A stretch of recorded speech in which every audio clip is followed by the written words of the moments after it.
Let's get ready to RPG! RPG! RPG! RPG!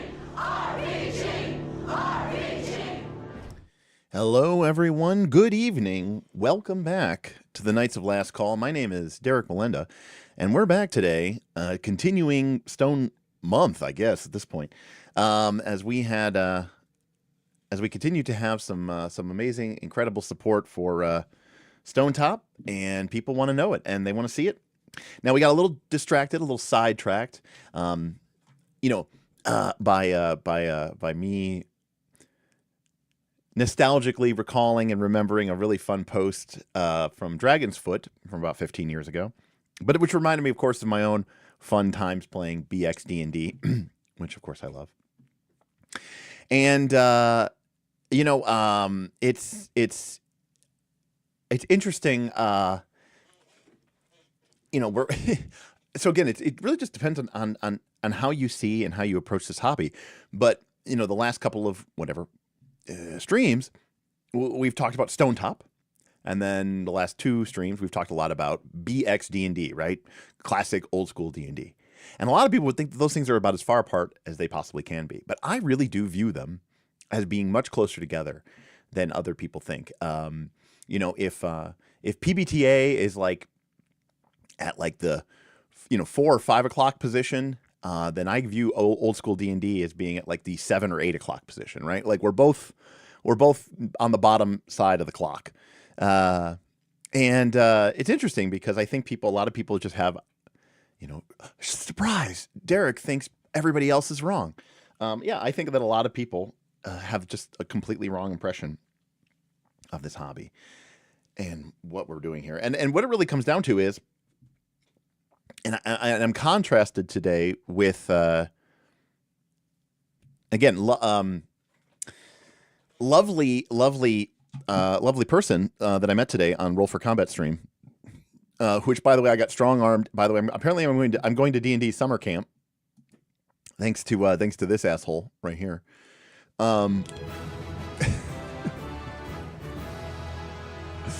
Hey, Edward, thank you. Edward tipped $20. Woo. Hashtag Stone Week. Hopefully this one doesn't get cut off on stream. Smiley face emoji. Awesome.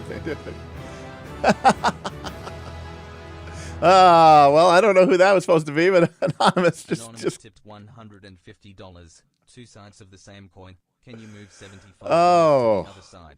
I don't know who that was, but that was pretty fucking awesome. Thank you. Oh, you guys are crazy. I love you guys. And you know what the best part is about that? Somebody goes and just drops all this money, and it literally is to say they're the same thing.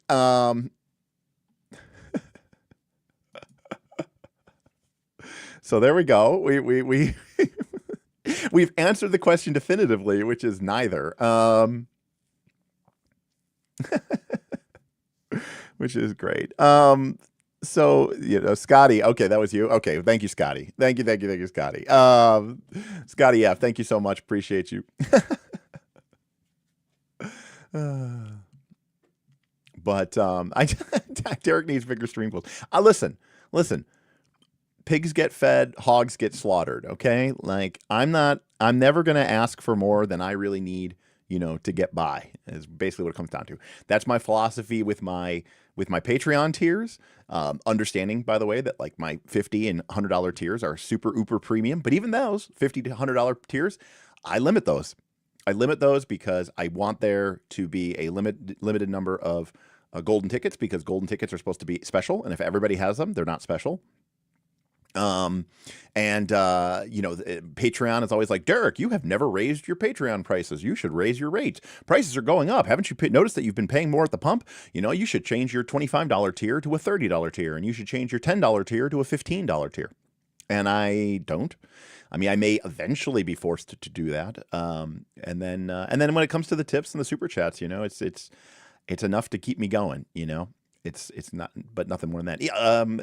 The prices that I quote companies that approach me about doing a sponsorship in a stream, and they're like, hey, we pay $2,000 or we pay $1,500 for a 60-second spot on some other thing. How much will it cost you to do a 3-hour stream? And I'm like, $500, $600. And instead of 3-hour stream, how about it's 5 hours? And I'll give you your money back if I don't make you any money. So anyways, long story short, that's what it comes down to. But thank you, Scotty F. I appreciate it. Roll for Combat is good to me in a I will use and abuse you kind of way. It's the best of relationships. So anyways, I've been having a lot of fun talking about those old school games, and I understand a lot of people are like, it's not for me. And I don't want to go off on like a rant here, and I don't want to go off on like a grognard thing. So, let me just say, I'll just say a couple of things. Number one, because we're here to talk about Stonetop. And to be clear, I know that we have taken a long time, like 10 hours to get through 200 pages or something, 150 pages. However, we're on page 167 today. However, we should be speeding it up because a lot of the advice in this book, or a lot of the content in this book, is PBTA advice. And while I think PBTA advice is great, and I'm happy to talk about PBTA advice, that's not something I'm not going to just sit there and read, Jeremy's book in that way to you, right? We're here to cover like the content the mechanical content and talk about it and break it down. When it comes to things like advice for how to run the game and stuff like that, my advice to you is buy the book and read it. We can certainly discuss these items, and we will, but we don't necessarily have to go through, step by step like we would with a playbook or the basic moves and kind of break those down. So there's certain parts of the game that we should be able to move through at a faster clip. But I just want to say a couple of things. Number one, I see a lot of people, D&D camp sounded neat, but they lost me when they mentioned buffet food and bunk beds. So I will admit, Boothby, I was a little like bunk beds, that's not, that's fine. I'll accept it, but I'd prefer to have my own. I'd prefer to have my own room. Hey, Johnny B, what's up, John? Helping turn Derek from a pig to a hog. No, that's gobble. I don't have my gobble anymore. From a turkey to a gobbler, I don't understand how that was. But anyways, I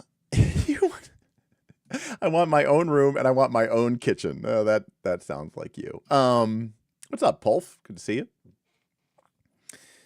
So anyways, we had a chance. I was on Roll for. It was funny this week because I was like, I don't know if I'm going to be able to stream that much this week. And then I think I streamed Monday, Tuesday, and then I streamed with Roll for Combat today, and then I'm streaming again today.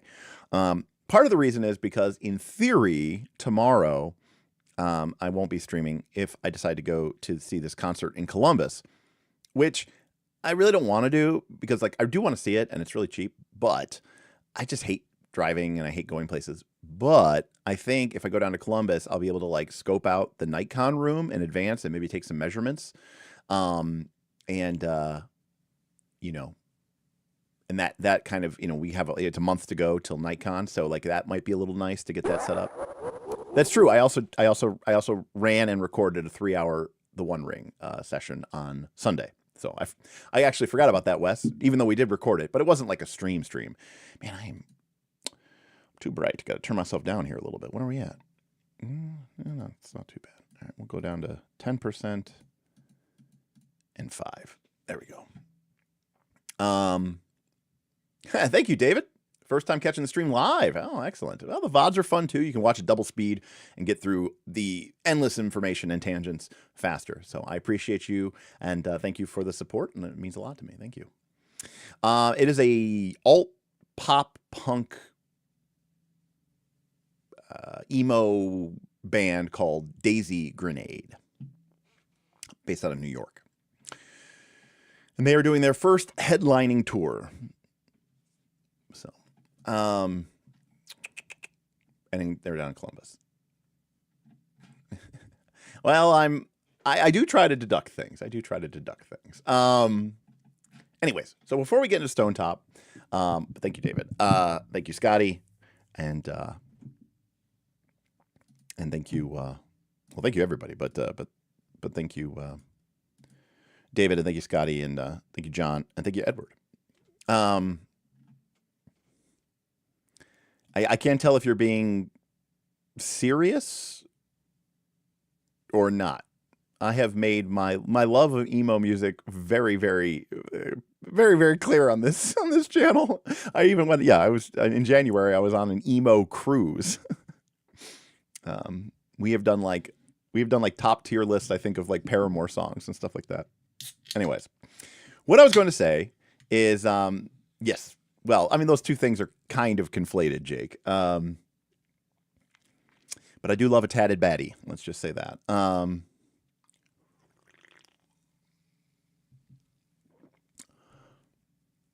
I have live streamed. I live streamed on that cruise, on the emo cruise. That is true. I did on the last day, and my buddy was with me. Yeah, that was right. Okay, so a couple of things. Number one is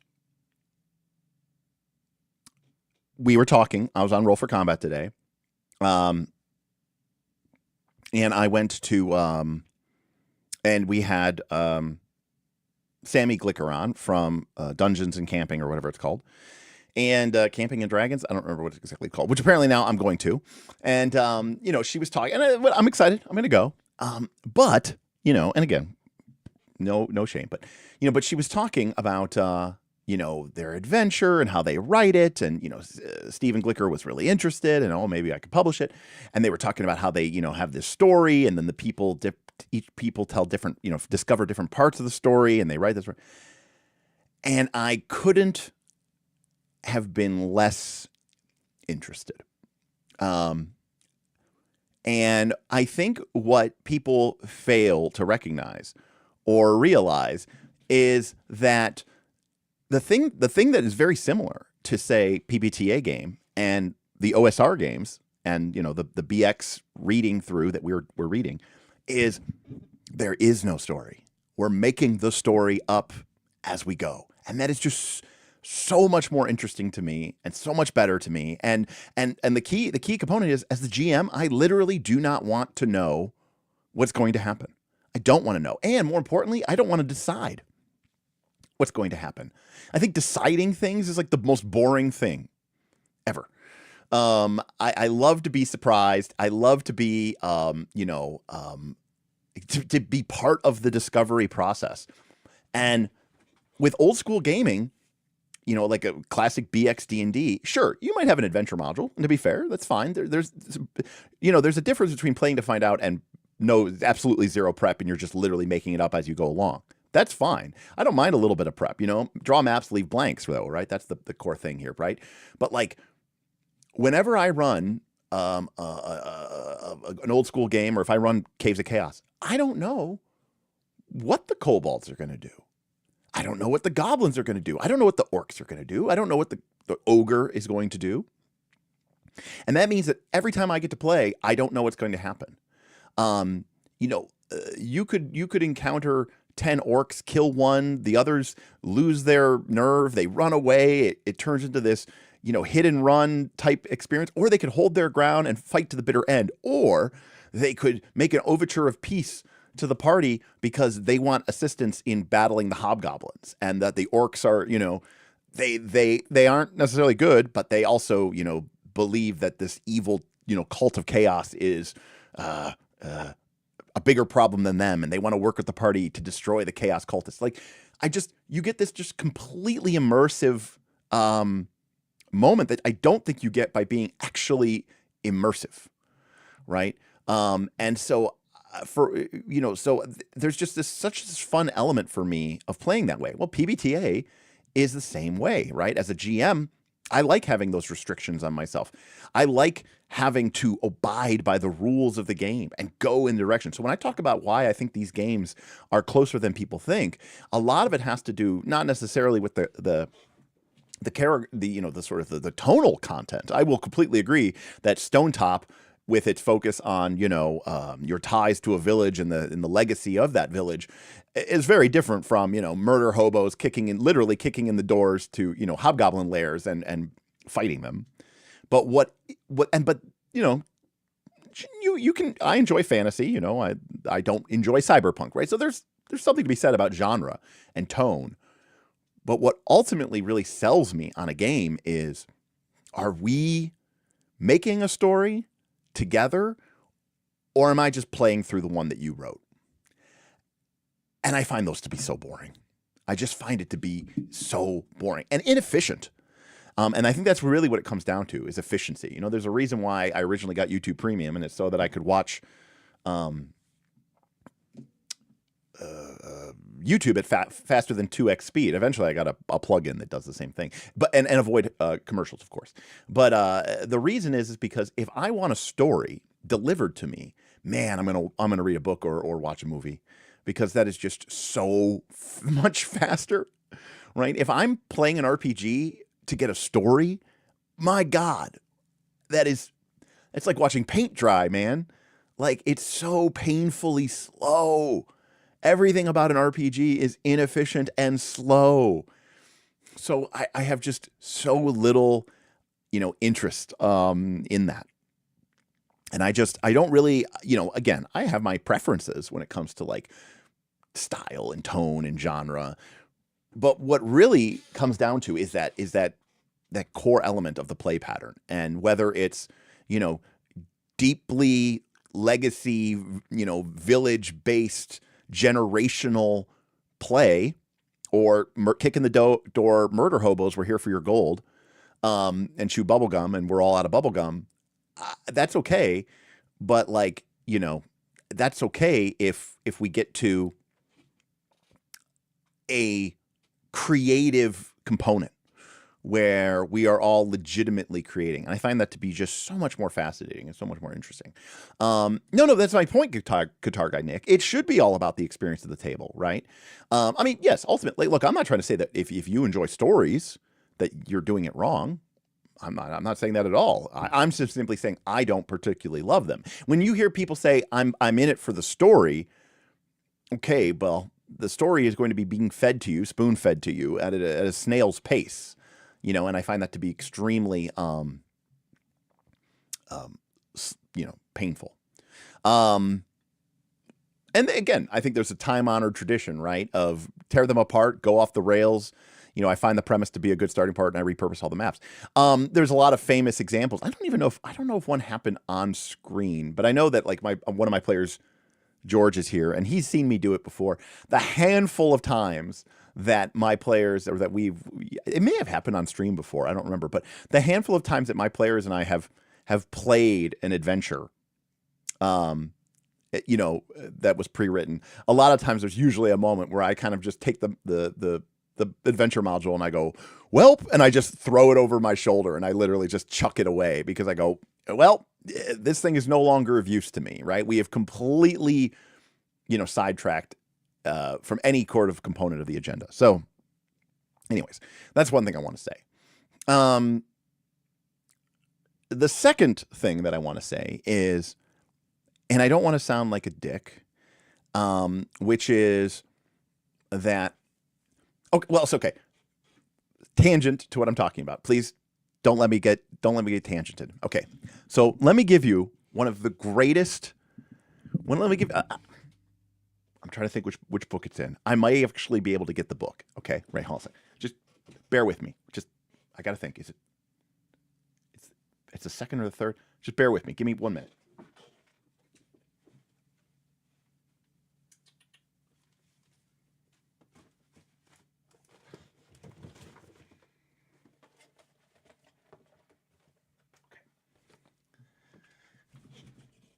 It's disgusting that I remembered this. Okay. This is Heroes of Sorcery.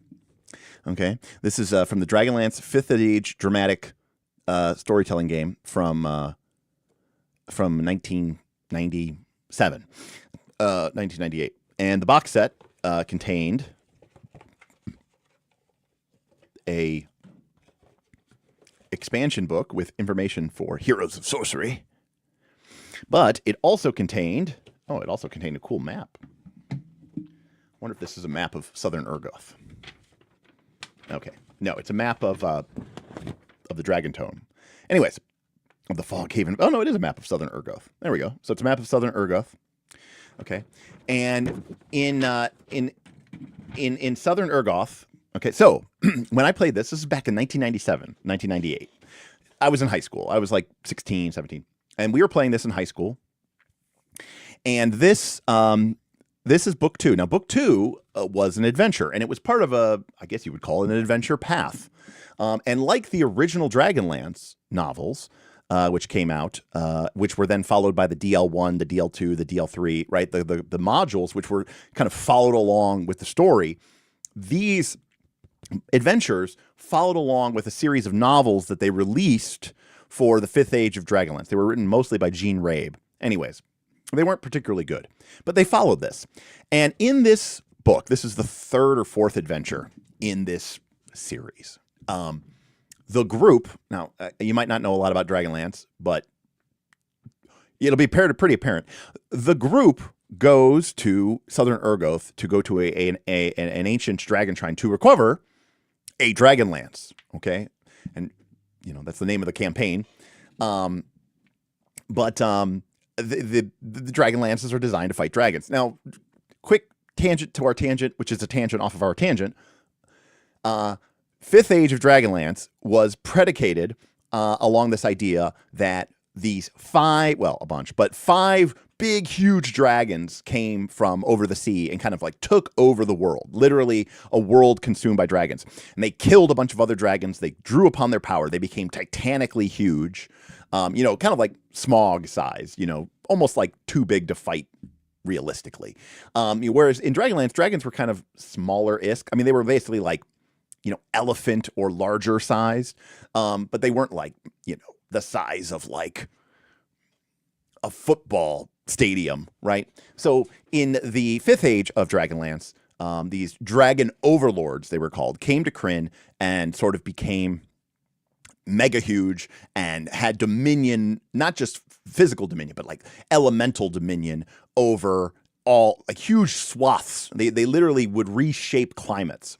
So in the case of Southern Urgoth, which was an island continent kind of thing off to the west of Absalom,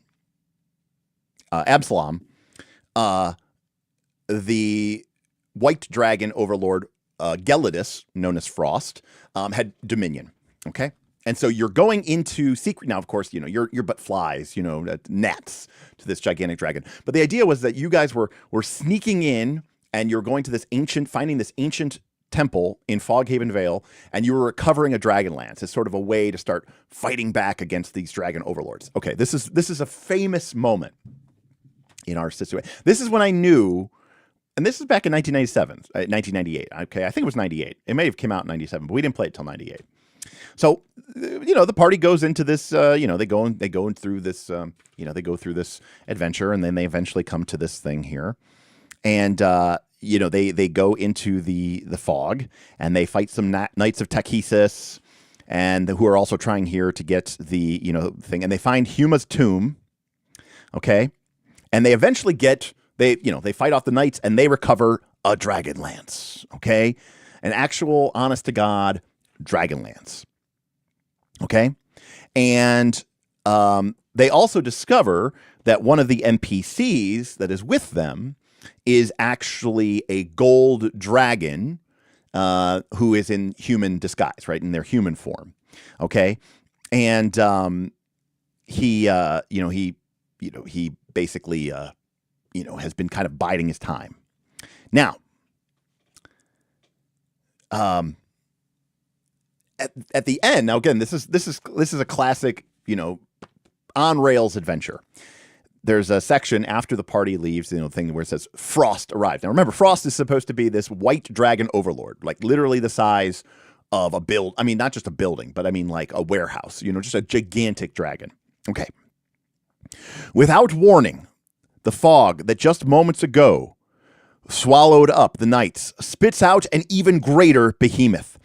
The temperature drops noticeably, and the ground shudders as a huge white form crashes through the clouds and lands heavily on the cliff near the mountain.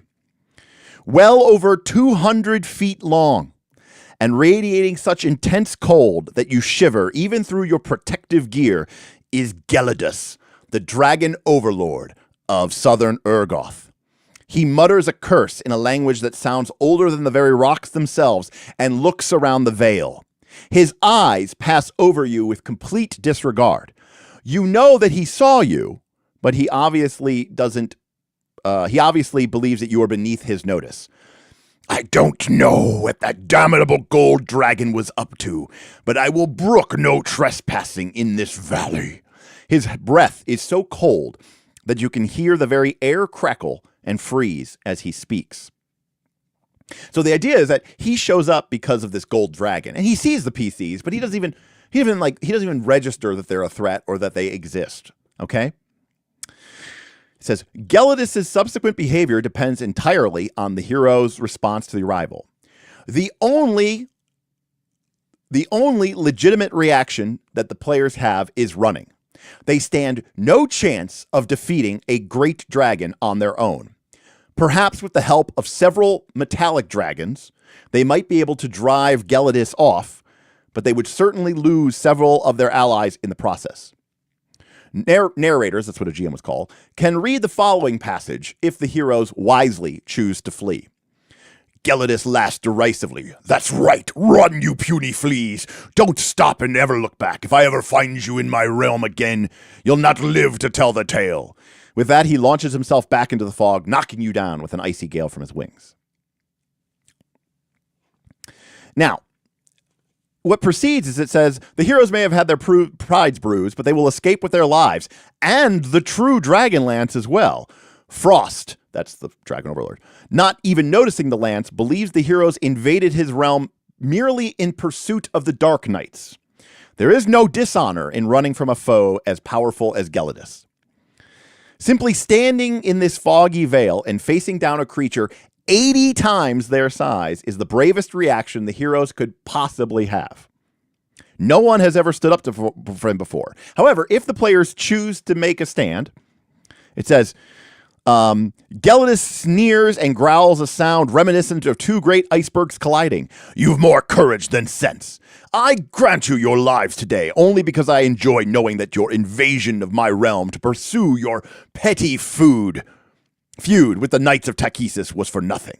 I am now Malastrix's chosen mate. Together we will rule this world, and when we have brought our Dark Queen back to Krynn, you will wish I had killed you this day.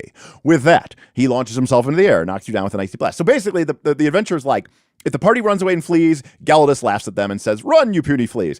And if they decide to stand, he basically still leaves and says, I grant you your lives this day. And it says, the heroes have stood tall in the face of the dragon, and they should have complete and total pride in this. It continues. It says, of course, the heroes might attack Gelidus. Charging into battle against any dragon is a risky proposition, but doing so against a great dragon, while already weakened from prior battles, is foolhardy. Narrators may wish to point out to the players that they have an opportunity here to avoid a meaningless death. And God, this is so good. It says, if the players wish to attack the narrator, read or the following. And it says, your attack surprises the great dragon, but only briefly. For a moment, his smile curls on his mouth, and his maw opens wide enough to swallow your entire party, and a fog begins to crystallize around you and drop as the air freezes around you. A cone of frozen death emanates from Gelidus' mouth. You feel your skin freeze instantly, and your eyes, the tears in your eyes solidify. The damage of one breath attack will likely kill one or more of the heroes. If they are not smart enough to break off the attack and flee at this point, Sunrise, that's the gold dragon, can return and urge the players to flee. Those who ignore this warning will soon fall before the great dragon. If the heroes continue their fight, see Epilogue 1. And it just goes straight to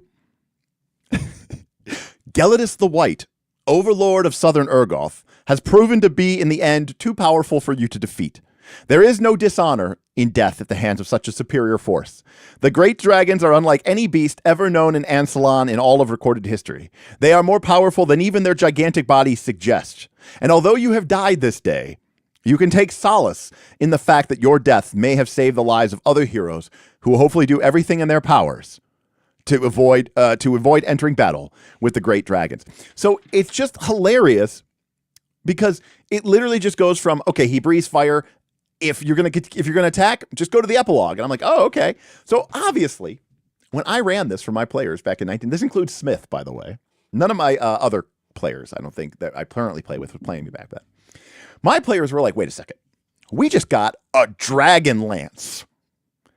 And not just a lesser Dragonlance. We just got a true Dragonlance. We just got the true Dragonlance of Huma Dragonbane. And if you know anything about Dragonlance, then you know who Huma Dragonbane is. Greatest hero, greatest knight of Solomnia from the Third Age, the Age of Might, okay?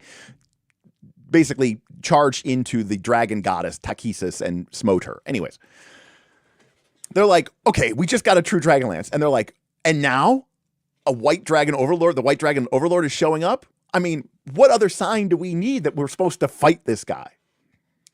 So then the dragon breathed, and I don't think anyone died, but they were pretty messed up. And then the gold dragon arrived. So my players were like, this is great.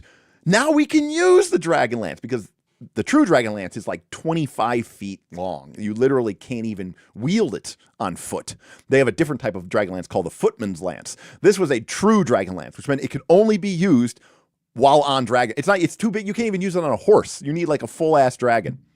So my party thought, wait, true Dragonlance. And now a gold dragon shows up to obviously aid us. Oh, we're in it to win it. And at that point, I had a decision to make. Now, here's the crazy part. They don't even give stats. They don't even give stats for this creature because it's so on rails that they're just like, well, obviously the party just flees. Oh, they didn't flee? Well, then, award them for their courage and have the monster leave anyways. Wait. They attack the monster, have them breathe, and now the players will run away. Well, okay, wait. The players didn't run away? Fine.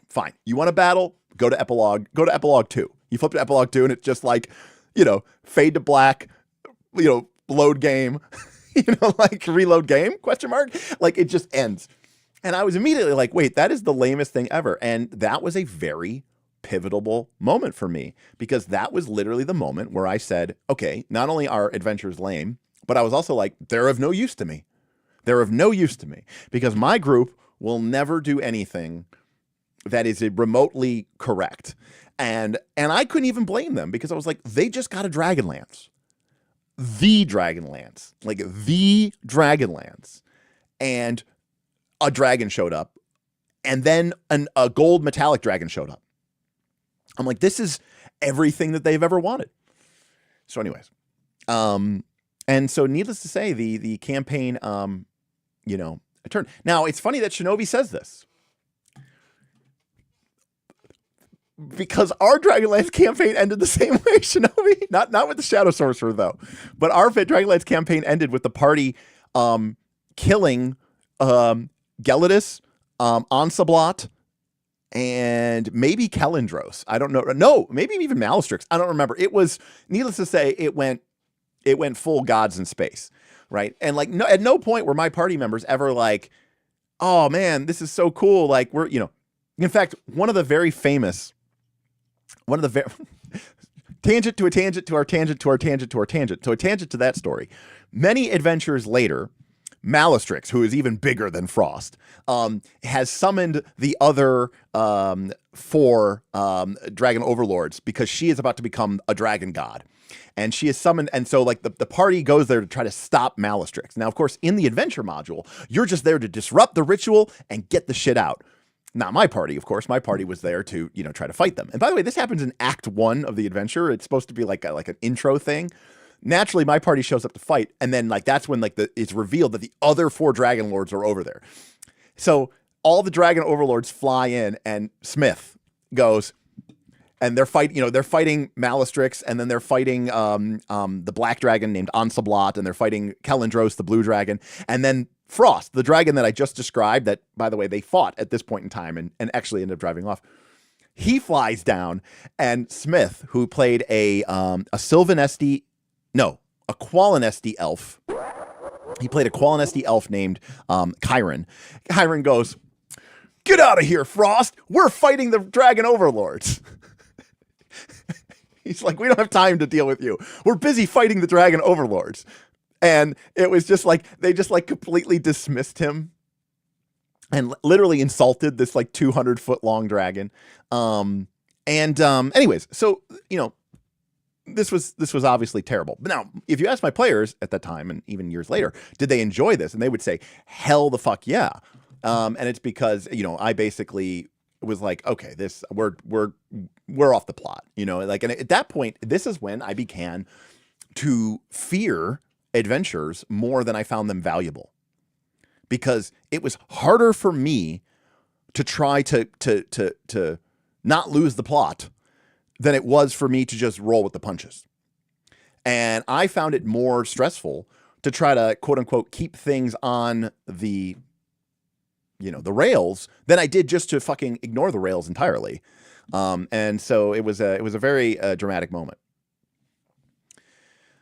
Now Boothby says, play with worse players. It makes adventures better.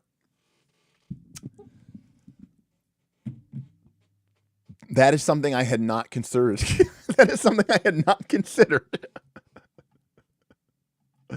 That's nice, Shinobi. She was the last kill for us as well. Shinobi, it sounds like you and I had a very similar trek through those games and those adventures. By the way, Shinobi, I have not met many people who have, number one, played Dragonlance 5th Age, let alone played through those adventures. So, if the foe is invincible, tell your flippin' players. Well, no, don't tell the foe. No, don't tell the player the foe is invincible. That's just so lame. Okay, by the way, I'm not trying to say that my players are idiots, because if Gelidus had showed up for whatever reason, I'm sure they would have noped the fuck out. But the fact that they had just acquired a Dragonlance, like, don't do that. That's just bad design. It's just bad writing. It's crazy,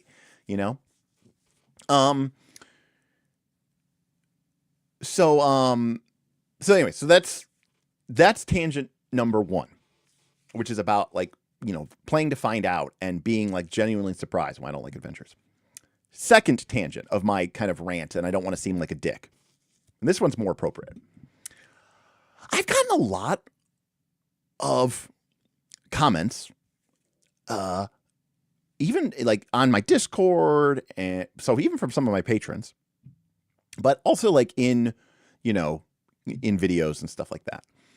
And this has happened over the course of weeks and months, but a lot more recently, which is basically where people kind of go like I'll give a description, right? Like I'll type out a description of what a play peer, what a example of play might look like while playing PBTA or Daggerheart. And a lot of people will say something along the lines of, yeah, right. Yeah, right. Gameplay can't be like that. What are you doing? Making stuff up? What are you doing? Giving things descriptions? I don't believe it. That's impossible. And and I'm kind of like, and even like, it's kind of like ancillary to this, but like when I was doing, I was doing the description of BXD&D from Mailer, right? So the guy who made the post, and a bunch of people were like, yeah, this seems, or like one person, again, and by the way, not everybody was being a dick about it, but like they were being incredulous though. They were being incredulous. And like one person was like, this is cool, but obviously it's nothing like that, when you play actual BXD&D, it's just like, okay, or 4 orcs attack, 2 hit, you take 3 damage. And I go, wait, is that really how you play your games? Like, they're like, nobody actually GMs like that. And I go, that's exactly how I GM. Like, if orcs are charging in BXD&D, I'm going to describe, the line of gray flesh smashing into your shield wall, grunts, spears, axes, tusks, flail in the melee. And people are like, nobody does that. I refuse to believe it. Like, as if I am describing something, I don't know, I guess that maybe it's like only doable by Matt Mercer or something. There was this like level of like, yeah, right. And somebody was even like, prove it. And I don't think I said this. I think somebody else said it. They were like, you can literally go watch Derek's Root Adventure Path. Adventure Path is not Adventure Path, Root actual play. And just see him doing that. Quite literally. It's interesting because I'm just like, again, I don't want to seem like a dick, but I'm just like, how bad are you at this game? I don't like, I guess if I was playing BXD&D and my GM or my players or everybody involved was like, all right, I'm going to swing at the orc. Okay, 3 damage. And then the GM's like, all right, he's still up. Okay, so the orcs are next. All right, I'm going to attack here. All right, 3 misses, so back to you guys. If that was the gameplay, yeah, you're right. I guess I would shoot myself in the head. But I'm like, is that really how you guys play D&D? Is that really how you play role-playing games? Like, what am I? Again, I don't want to seem like old man yelling at clouds, like asshole, gatekeep, whatever prerogative term you want to throw at me. But I'm like, Again, sometimes I'm just like, yeah. Yeah. So anyways, and again, I'm not trying to say it has to even be good, like it just has to be something. A lot of people say Derek hates FBT. I say, no. I believe FBT is absolutely vital, and important, to the function of the game. I'm just acknowledging that it has no mechanical component. So one of the things about PBTA and BXD&D is, I guess, if you're playing these games the way I guess you would play, I guess, your 5e or PF2. I guess, is that the way you're playing your 5e games and PF2 games? Hey, good night, guitar guy Nick. Peace out. I guess, yeah, that would be painful and problematic. So, anyways, I don't, I mean, you don't have to throw in descriptions, obviously, if you're playing Imperial Assault, by the way, is a board game, a fighting board game, right? Where you have Star Wars people fighting. You don't have to, but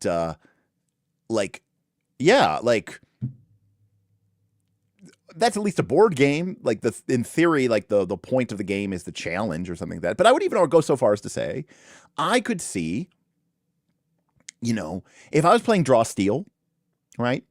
Draw Steel does a lot of heavy lifting for you. There's a lot of little components. It feels very board gamey, and that's okay. That can be fun in its own place, right? Just describing all the mechanics working is enough to sort of give the game some sense of, of element of description, right? And the fact that the abilities in Draw Steel are so flavorful and so cool, right? When your ability is like, I reverse gravity, and then three of them, those three enemies get, are sucked upward and take a bunch of damage. Okay, we didn't really describe anything, right? But the mechanic itself is so cool, it does a lot of heavy lifting. I can actually respect Draw Steel for that reason.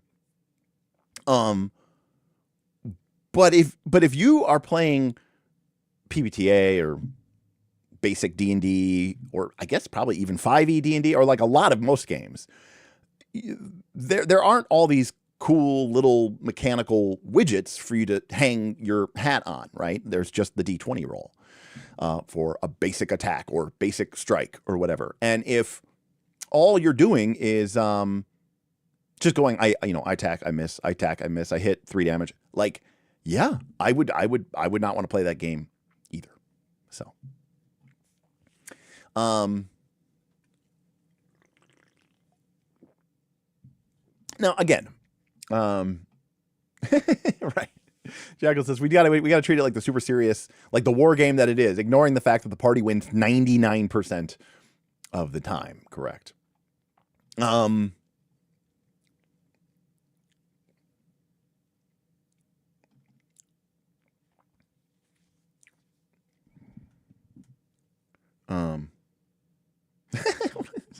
Cinnabon says, what are your feelings about narrating player actions when they don't? I need to shut up and let the Stonetop happen. I do it all the time. Remember, Cinnabos, this is more of a PBTA mindset. Hey, wait, that's a great segue. All right. So that's a great segue because let me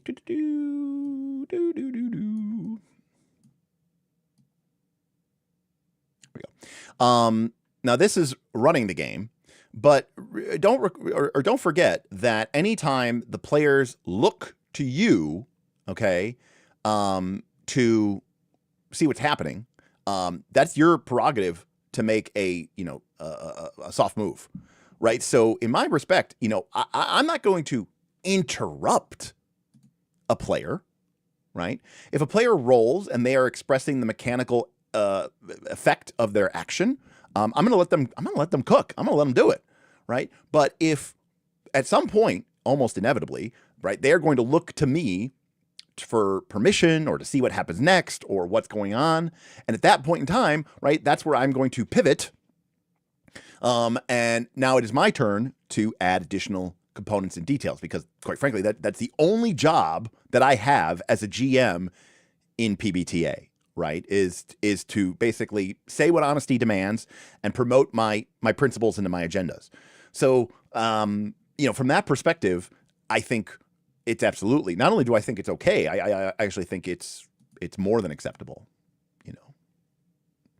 And also, players should learn by doing, you know what I mean? Like, which is to say, like, they see the GM doing it, and as a GM, sometimes my soft move, like the player might do something and they won't narrate something. I mean, I'm sure this is all covered here, so we're going to go to this.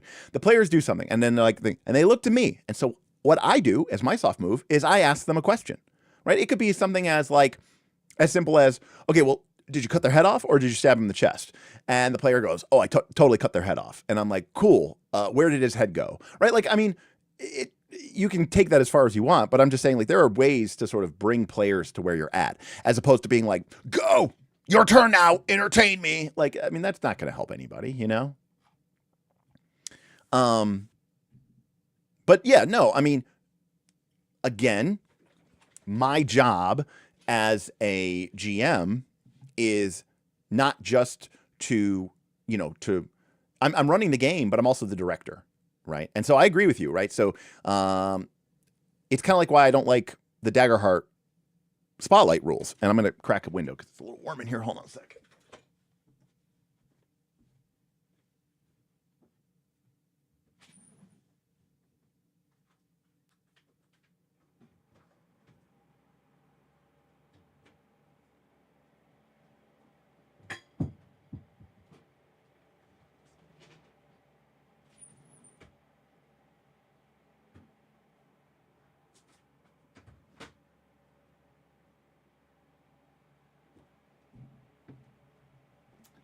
It was classic Ohio. It was like 85 on like Monday and Tuesday. Maybe it was even 90. So had all the windows closed and the vents open for the AC, and now today it's like 42. So now that might not, so we have the heat on, but then when I have the heat on and my vents are open, then it gets just too hot upstairs. So anyways, so then I have to close the vents and open the windows. It's a whole thing.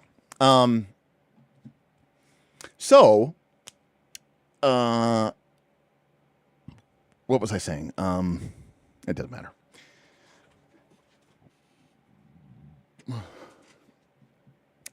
Let's get to Stonetop.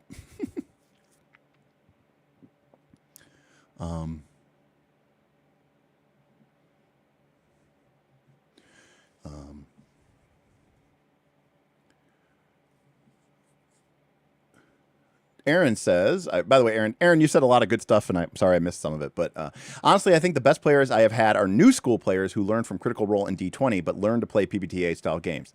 Yeah, I mean, I haven't really played with those players, but I would say that there's certain elements of the Critical Role and Dimension 20 style that I appreciate, but I also think there's certain elements of that style that I think are really annoying.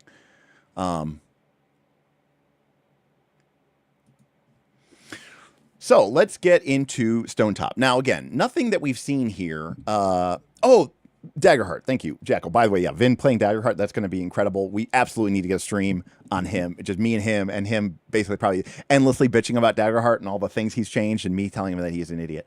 So one of the reasons I don't like Daggerheart Spotlight rules is because I feel like it leads to those awkward pauses. So this is going back to that person, whoever said it, about how, it was Cinnabos saying that, it's kind of falling flat. That's fine. Like, I want there to be room for people to, fill in the gaps. But I also want to avoid uncomfortable pauses and silences where clearly someone is struggle bussing and the rest of the group gets that kind of like awkward, like, crickets are chirping and, that's not a great moment.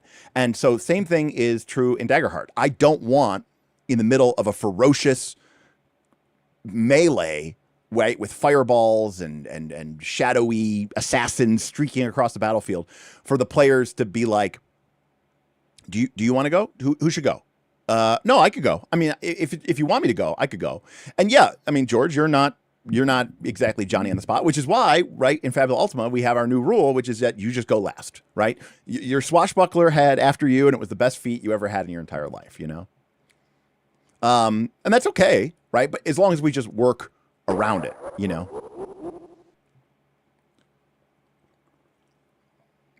And sometimes when there is something that you legitimately want to do, you will speak up and you will engage, and then that's great.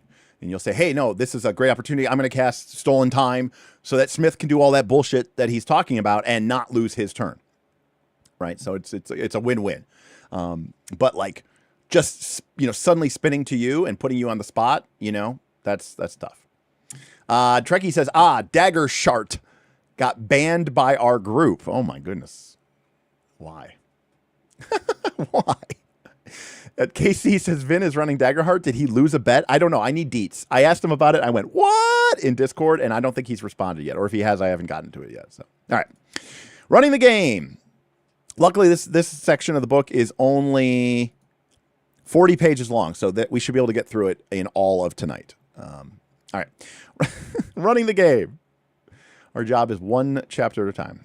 So we're going to talk about your agenda, the core loop of play, the spotlight, scenes and loose play, your GM moves, some examples of play, your principles, other things to do. GMing is a practice and prep.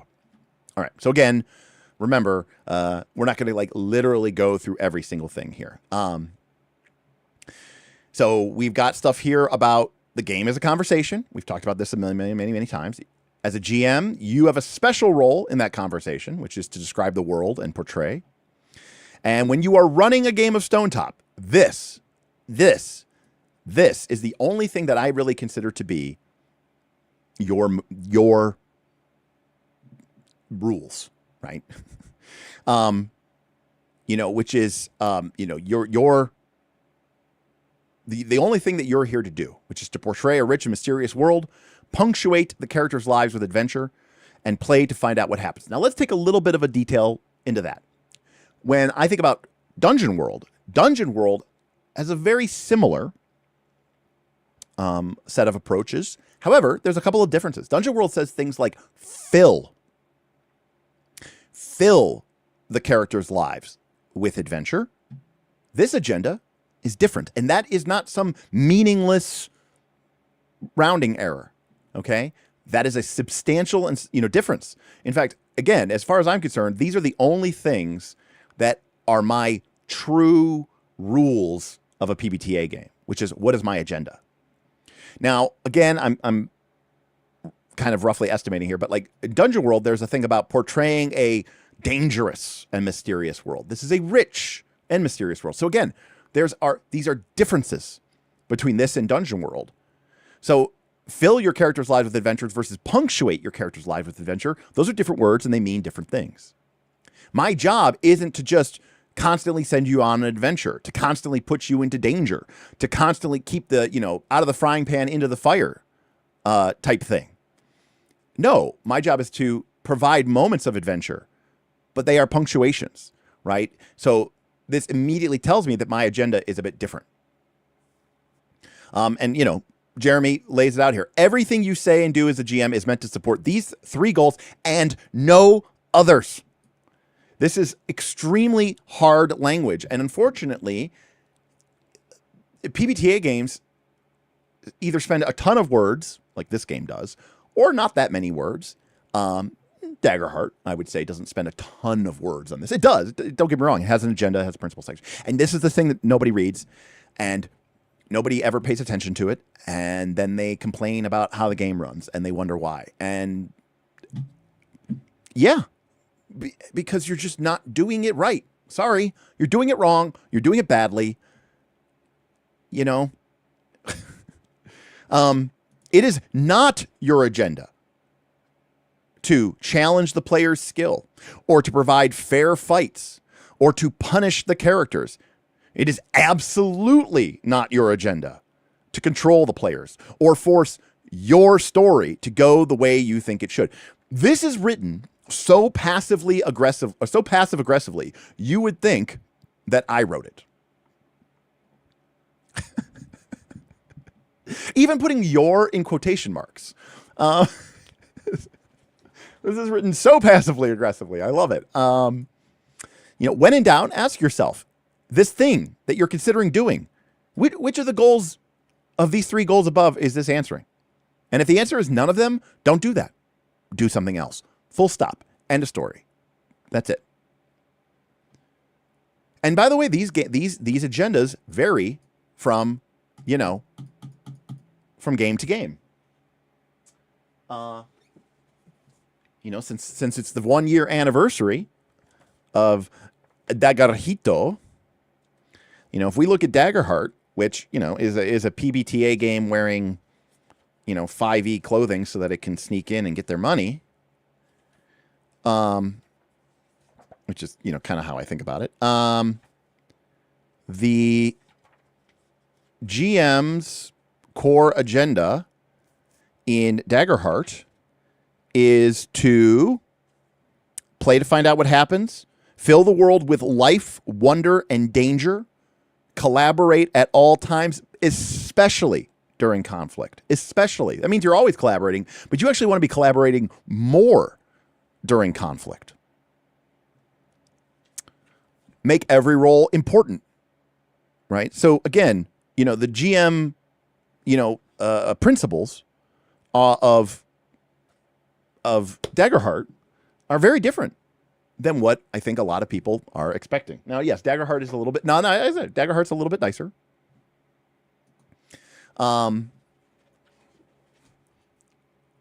But, you know, this is very direct, and it's basically telling you you're doing it wrong. In fact, it says, you know, there's none of this, you know, there's no equivocating here. Like, well, you know, decide what's best for you and your table, right? That's that bullshit line that so many games put in their fucking... Just decide what's best for you and your table. No. Have a fucking backbone, game and author. Tell them what's right and what's wrong and stand up with that, you know? Maybe part of the reason people struggle to GM is because all the GM advice is shit.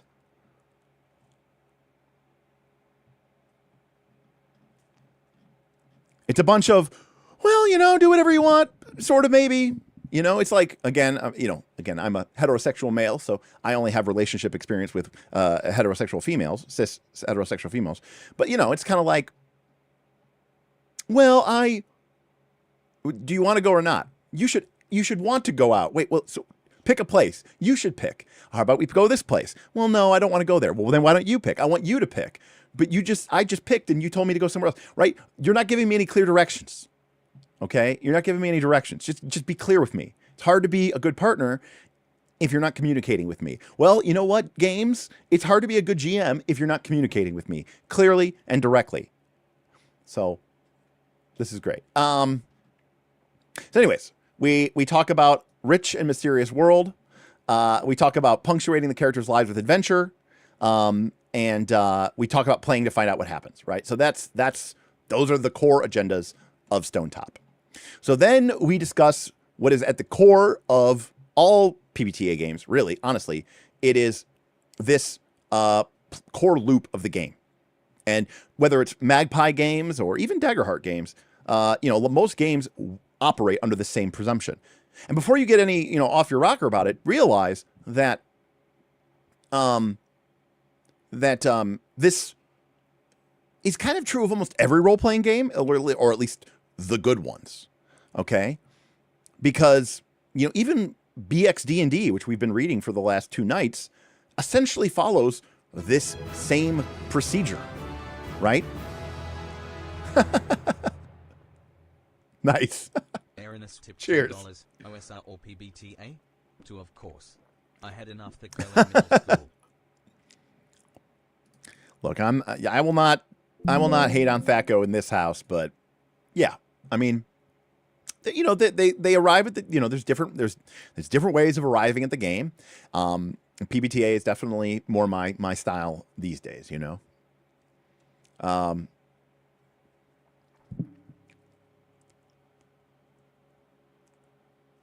So what do? We establish, right? We describe a situation.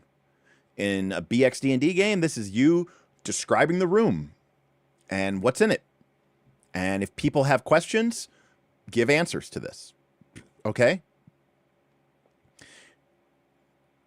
Notice that we're not really into anything mechanical yet, right? This is called establishing this. I'm sure that he'll get into it, but this is just making sure we're all on the same page. Right? We're all on the same page. Do we all understand the scenario? Do we all understand the situation as presented? Cool.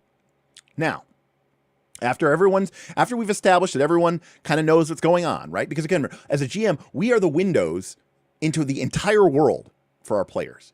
So it might be obvious to us that there's a pit in the middle of the room, but if it's not clear to your players, you don't want to be like, wait. So we're very clear here. There is a gigantic open pit. It's open, right? In the middle of the room, right? I'm not trying to gotcha. Your character would clearly, obviously, distinctly see this, and I'm not trying to pull one over your head, right? So we understand everything. Then we make a soft GM move. Now this is the art or the skill, and sort of, in some ways, what makes... Oh man, this is getting... the tangents here, people. It's so difficult. I just wish I could just take everything and just beam it into your skull. Okay. Here, this is one of the core. No, it's not a tangent. It is a tangent, but it's not a tangent. This is like one of the core problems that we have with games. Okay, which is this: make a soft move, and people are like, oh, soft move, such bullshit. Okay, provoke action and or increase tension. Now I've talked about this before, but please understand something. This is taking a framework that existed in the very beginning of D&D and just making it generic and giving you, the GM, a little bit more control over it. What am I talking about? I'm talking about this. You see, what people don't understand is that original D&D did number 2 automatically. Because random encounters, torchlight, spell duration, dwindling hit points, going deeper into the unknown, did all of this stuff that I have highlighted on screen basically procedurally automatically. Now, that procedure, random encounters, running out of torches, maybe food, maybe water, maybe spell slots, worked really well for a dungeon-based exploration game, right? So what the PBTA framework is trying to do is take that same concept, which worked very well. It kicked off an entire revolution that created the hobby that you and I are playing today, and ask ourselves, how do we make that a little bit more generic? And then secondly, it says, okay, cool, fair. It was very procedural, random. But, if you watch some of the videos with Evan from Nimble and I, you know that we talked about how, random encounters are cool, but they can also be, random. And sometimes you might go the entire session and never have a random encounter. Or you might have 5 random encounters in a row, and instead of being like tension-filled, they become boring and static. So what PBTA tries to do is it tries to say, hey, listen, we're going to make this generic so it doesn't just apply in a dungeon, and we're going to give the GM a little bit more control over where or how that action or tension comes from. This second step exists in old school D&D. It exists in the sort of PBTA framework, where I think people have gotten mistaken, and I think it is to the game's discredit, is where people get into this belief of like, I'm going to be a passive GM. You hear people say this all the time, right? Like they see this, and they see this as, GM interference, right? And violating immersion and shitting on simulationism and, a million other things, right? Or, I don't want to be a director GM, and I don't want to control the flow of the plot, the passion. That's totally fair and fine. The problem is you're also not playing a game like BXD&D, where every 20 minutes you're making a random encounter roll, okay? And most things in the game, including moving 60 or 90 feet down the hallway, take 10 minutes, all right? Traveling down a 60-foot hallway, trying to pick a lock or search a doorway for traps, entering into a room and giving it a good once-over might literally take an hour and a half in game time. So that's, 90 minutes. That could potentially be 4 random encounter checks. If you don't think that that's increasing the tension, right, you're out of your mind.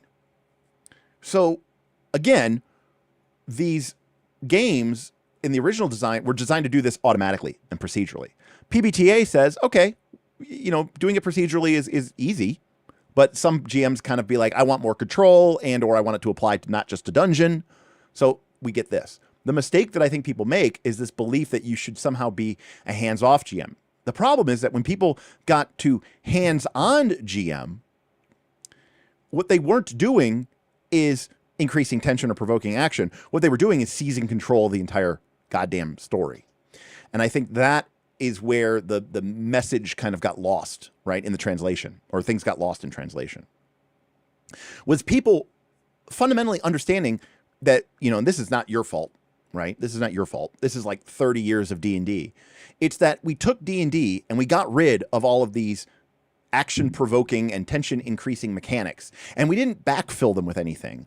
And so GMs naturally felt like, well, I need to do something to fill that tension. And so then what they ended up doing was they ended up filling it with plot. And so they ended up filling it with very contrived plot. And the only way that they could do this is by, forcing the players to go down these pre-written paths to keep it going that way. And then Aaron is quite right. Those players grew up, got conditioned to play that way. And so when they started GMing, that's the only way that they knew how to play GM or how to GM, such that when you now read PBTA, you're like, oh, this reads like, like Aramaic, or ancient Sanskrit or something, because you're just like, well, that doesn't make any sense. That feels like such a, what's that term?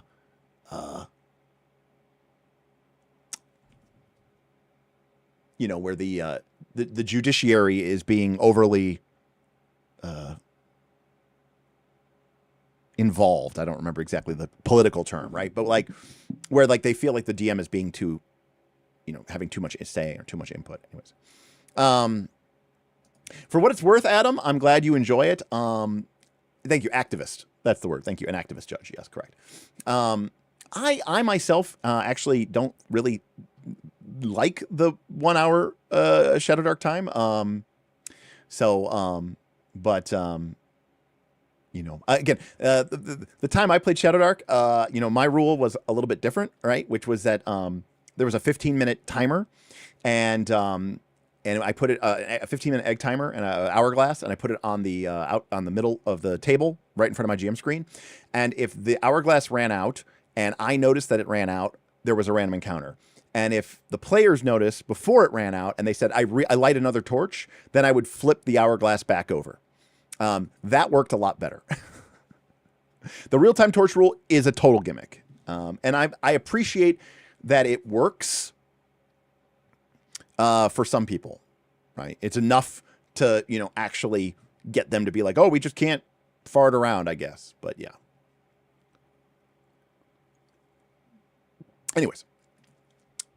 Then after setting the tone, you ask, what do you do? And here it is, folks. This is the thing that this is the core element of GMing. If the players say something and what they said would trigger a move, you just do what the move says. If doing that move, they roll a 6 or less, or if you have clearly established that there's trouble and they ignore that trouble, then do something bad to them. Otherwise, you just tell them what happens. Okay? And that's it. And that's it. And here's the truth. Okay? The truth of the matter is this thing right here is going to cover like 70%, I don't know, 80% of what you're going to be doing in this, pattern.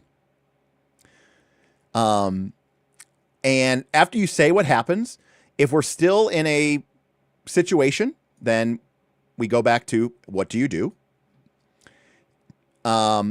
If the situation is all resolved, but there's nothing really threatening or, needs dealt with, we go back to number 2.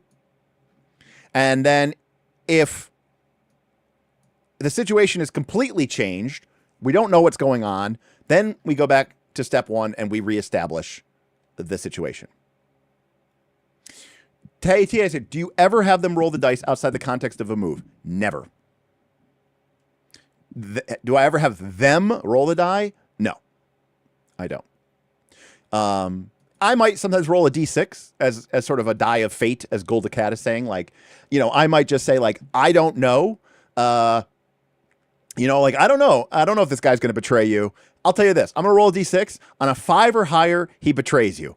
On a 1 or, on a roll of a 1, he betrays you. On a 2 or higher, he doesn't betray you. And I'll roll the die. But other than that, I never have them roll the dice that I can really think of. Not really.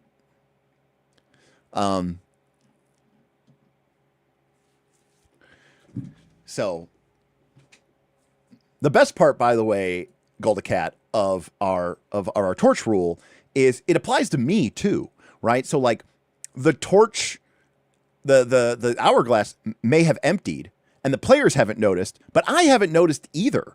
So sometimes, because it's not like it's on a timer where it's going to like ring, like, because I don't want it to be that either, right? And there were a couple of times where I got distracted. I'm running a game for 8 people at the table, and for all I know, that thing was sitting empty for 5-10 minutes. And then suddenly one player was like, just really, just like real quick, very quietly, but also very, emphatically, like, I light a torch.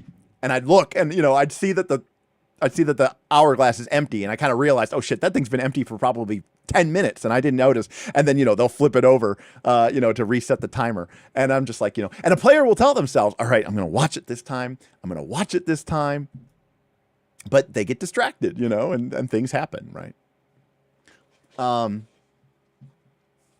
Anyways. And that's it. We just repeat over and over and over and over again. And obviously, this is more really descriptive than prescriptive, but it basically is the hallmark of what we're trying to do here, which is if we're in a moment of intense action and stuff that needs to be resolved, we're going to be doing a lot of, all right, here's the crazy compelling situation. A giant boulder is running to crush you. What do you do? And if the player says, I'm going to start thinking about my feelings, and I'm going to say, okay, you're ignoring trouble. I'm going to make a GM move, and I'm going to establish badness that you get smashed by the boulder or something like that. If the player says, I'm going to dive out of the way, well, that might trigger a player move. If it does, we'll roll the dice and we'll see what they say. Otherwise, if it doesn't trigger a move, if there's no move because either the game doesn't have that move, or maybe that move does exist, just nobody ever took it. Maybe it's an optional move, a move that's on someone's character sheet, and they never took that move. Well, guess what? It doesn't trigger. It may as well not even be in the game. Okay? In which case, I say what happens. And that's it. That's the whole game. It's the whole game. There's a little bit more nuance to it than that, but for the most part, that is basically the entirety of the game. Now, it is true. I do enjoy Blades in the Dark because I enjoy Forge in the Dark. I do enjoy Forge in the Dark because I enjoy position and effect. But I will freely admit that all position and effect is doing is basically adding mechanical keywords to establishing the situation. That's all you're doing, right? And it adds a little bit more debate, right? I think Blades in the Dark can be a little bit more table talky because you're going back and forth and you're kind of trying to establish effect and you're establishing position, and then you're fictionally interfacing with the nuance of the mechanic, right? Absolutely, Hardrick. Yeah, light a torch in the middle of combat, of course. In fact, Hardrick, if the torch goes out in the middle of combat, I'm gonna have monsters arrive,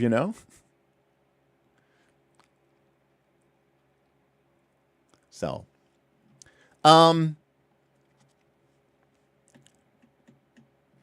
so then the game proceeds to break down in detail every single one of these steps: establishing, making a soft move, what do you do, resolve their actions, rinse, repeat. So we've got A lot of stuff here. And in fact, a lot of this advice is advice I've given before on this channel. So I'm even saying here, describing the environment, include 3 impressions. I like to do 3 things. I'm also a big fan. Like I always talk about, like, give the players 3 things to interact with. I don't necessarily know like 3, the whole 3 senses thing. For me, it's more of like, give them 3 bits of information. You know, there's a yawning pit. There's a cracked mosaic, and there are several crumbling pillars covered in strange scrawlings, right? So there's like 3 things for them to get. And this comes down also to you know, design of dungeons and stuff like that as well, which is also what it is, dungeon. Give details, give specifics, you know? You want punchy and evocative, not flowery. Hemingway, not Tolkien. And all I could think of here is when I think of that excellent, excellent skit by Jacob from XP to level 3, where his players accidentally, well, not accident, but his players sent him some Critical Role episodes. And he, you know, he comes in as the GM with the critical role playing. And the GM starts suddenly being like, the wine smells of elderberry and regret. And the barkeeper looks over at you and he says, his yawn, it speaks of a wistfulness for a time long gone, for which he now yearns, of a youth wasted. And as he slowly pours the drink, it you can smell, you can feel, you can hear the effervescent bubbles, and they cling to the outside of the mug, which glistens with a sudden sheen of perspiration as the cold liquid seems to draw in a chilliness through the tavern. You can feel your right, like like it's one of the best skits ever, because I'm just like, yes, way too many GMs try to do this, and it's bad. It's bad, right? You're not here to write fiction. You're not here to write fiction. You're not here to write fiction, you know? The game only needs to exist in the effervescent space between you and your players, right? It's enough for everybody to get it, to feel it, and move on, and nothing else, right? We want the minimum effective dose, right? The minimum effective dose. Enough that it does the job. Could more help? Sure, more might help, but let's not do it. We got a lot of session to get through. We got a lot of stuff we need to handle. Everyone's on it. Everyone gets it. Cool. Moving on, right? We get the vibe. Moving on. Enter, you know, Derek's huge tangent during the Dolmenwood stream, where I talked about, does anyone actually know what a poplar is? You know,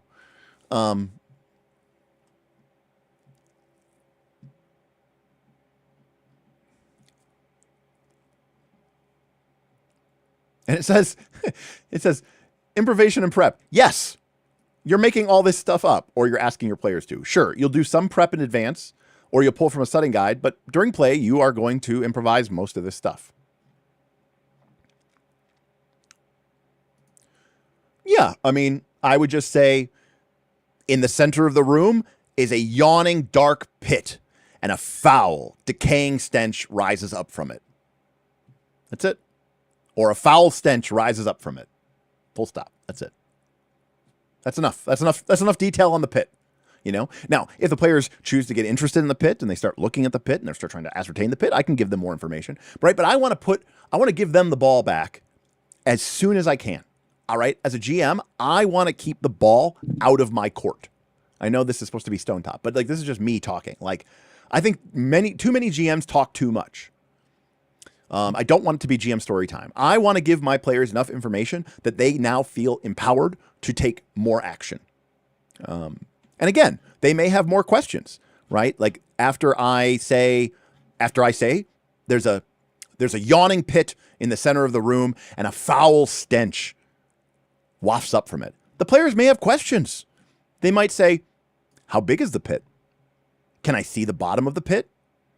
Is there a railing around the pit? What's the material made, right? And they're asking, you know, they're asking, you're asking. And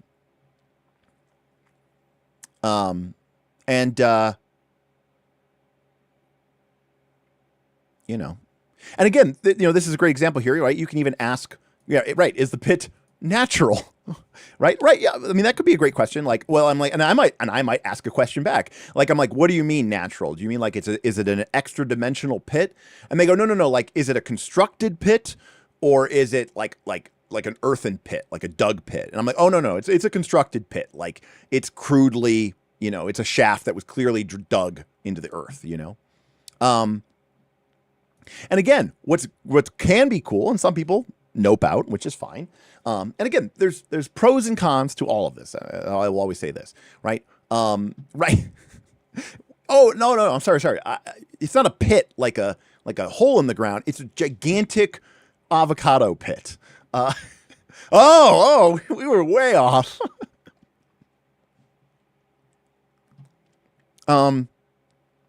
So, it says one of the principles is to ask questions and build on the answers.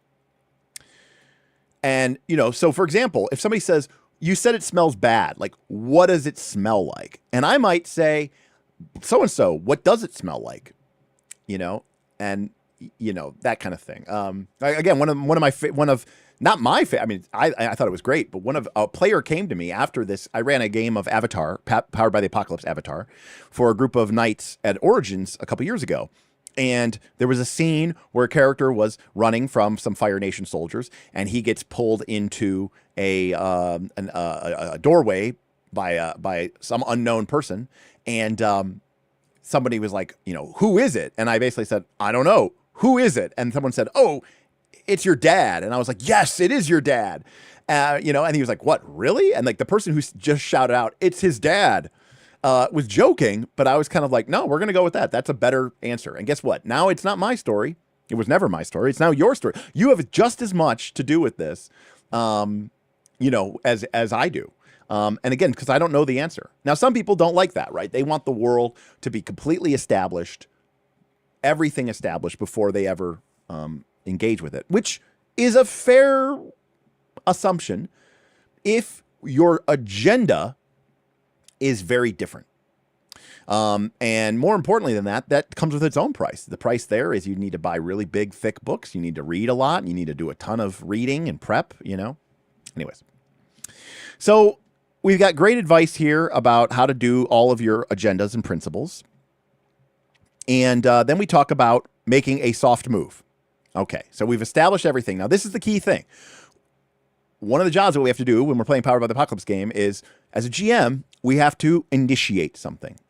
And the difference, again, between a soft move and a hard move is a soft move basically is giving the players a chance to do something, right? They get to make a choice. They get to interact. They get to get engaged, okay? So, again, generically, you're going to say something that is happening or about to happen, but you give the players a chance to do something about it. The difference between a soft move and a hard move is the orc archer lines up his bow for a devastating shot at you. What do you do? Right? I've clearly created a tension-filled situation. An orc is aiming an arrow at you. What do you do? That's something that's about to happen. Okay? I could also say something that is happening, but still get... Now, keep in mind, that's like the super soft, right? Because I've described that the orc has the bow pulled back and they're about to loose. That's a soft move. That's a really soft move. Still a soft move, but slightly harder would be to say the orc pulls back the bow and with a loud twang sends a shaft sailing at you. What do you do? So now I've described something that not something that's about to happen, but something that is in the process of happening. But I'm still giving you a chance to do something about it. Now, I've maybe pushed the issue a little bit more, right? Because now there's an arrow sailing at you, but it hasn't done anything yet. Versus before, the orc hadn't even shot the bow. In theory, I could even go even softer. I could say, the orc begins pulling out a bow and readying an arrow, right? So before I had the orc aimed at you with the arrow, notched, and pulled all the way back. A softer move than that would be the orc begins to pull out a bow and an arrow. What do you do? right? So you can just keep getting softer and softer and softer. The orc looks at you frumpily and looks like he's deciding if he wants to shoot you. What do you do, right? Like you can just keep making it softer and softer and softer. The orc begins cutting down a tree and looks like he's going to begin engaging in some carpentry to make some sort of long bow-like shaft. What do you do, right? Like we're making it softer and softer and softer and softer. And eventually you get so soft that you're unable, there's no more tension, right? There's no more, and so now we've kind of failed, right? Like the point of a soft GM move is, in theory, it is still supposed to initiate some kind of tension or provoke some sort of action out of your players, you know? Yes. Yeah, like 2 people, by the way, said an orc is born at the same time. That's excellent. Props to both of you for saying that. Oh, that's tough. That's tough solo. The reason I say that's tough solo, by the way, thank you for the 15, is because this particular game is kind of strange in that it's like about a village and it's, you know, kind of very low, you know, it's not like super high fantasy. It's not like super medieval, right? It's a little bit more of a primitive technology. It's a little bit more of a quiet, mysterious world. It's a little bit different than the kind of zany, over the top world that we get from a standard D&D game. So I'm a little hesitant to say that. That being said, you know, there's stuff in this game that isn't in other PBTA games. And to be clear, that stuff is in Dungeon World as well, which is like hit points and strength, dex, int, con, wisdom, charisma. So that, I think, alone does give you a little bit more of an advantage. That being said, while the advice in here is excellent, and I do think this game is cool, and if your players are down for that, I still think in some ways the original Dungeon World, or one of its derivatives, including derivatives by Jeremy Strandberg, games like Chasing Adventures, Homebrew World, and things like that, I think are better. But I do think that the advice that is being given here is solid fucking, not even gold, right? But platinum, you know? So the first thing that you can do is you can basically, you're teeing up, right, some sort of situation that is going to either provoke the party into action or is otherwise increasing the tension and making the situation worse, right? Juniper, World of Dungeons actually is a fantastic selection. So actually, take back what I say. Play World of Dungeons. I've played World of Dungeons probably more than I have Dungeon World, honestly, at this point. I actually take, and it's free, and the whole game is 3 pages long. So now it doesn't have any great advice. So, because it's only two or 3 pages long. The character sheet is also the rules to the game. So yeah, I would say World of Dungeons is really great because it essentially boils down there's only one move in World of Dungeon, which is basically defy danger. It defy danger the game. And it basically says, whenever something bad would happen, roll 2d6, add the stat that seems like it would make the most sense. If you get a 10 or higher, you did it. If you roll a 6 or less, something went wrong, and the GM will tell you, you know, how things got worse. And if you get a 7, 8, or 9, well, you did it, but there was maybe some sort of issue and complication. Okay. Now, the other option is that you can, again, you're trying to get the players to engage, right? It's all about player agency. By saying how the GM, by saying how the orc is pointing an arrow at you, you are theoretically provoking the players into action, right? Because it's something that demands attention, right? And the whole idea is you want to get the players engaged. So another way to get the players engaged is you offer them an opportunity, or you present some options to them, and you give them a choice, right? And I do this a lot. This is a lot of times, this is a lot easier, okay? Because to be clear, if a player gave me a third option, I would totally allow them to do it. But a lot of times, players, especially newer players, do better if you kind of give them an A or a B choice, right? So in this case, you know, you say, okay, it tumbled past you. It's surprised. You've got a moment. You can either try to jump on its back or stab it, or if you want, you can back off and get to safety. Which do you do? Right? So a lot of players can even do better by just flat out kind of, you know, not even giving them a choice not an infinite choice. You say A or B. Now, sometimes a player might say, no, I want to do C instead. In which case, you should totally say yes, go with it. Because again, you're trying to collaborate with your players and you're trying to give them a chance to do something. But all you're really trying to do here is get the players to do something, right? That's it. And the third option. So we talked about provoking action, right? Getting the players to do something, right? The other thing that you can do now, this is more of a, I'm going to describe PBTA by also describing Blades in the Dark, but I'm also going to go back to the game itself. Believe it or not, every game is just trying to be this game, okay?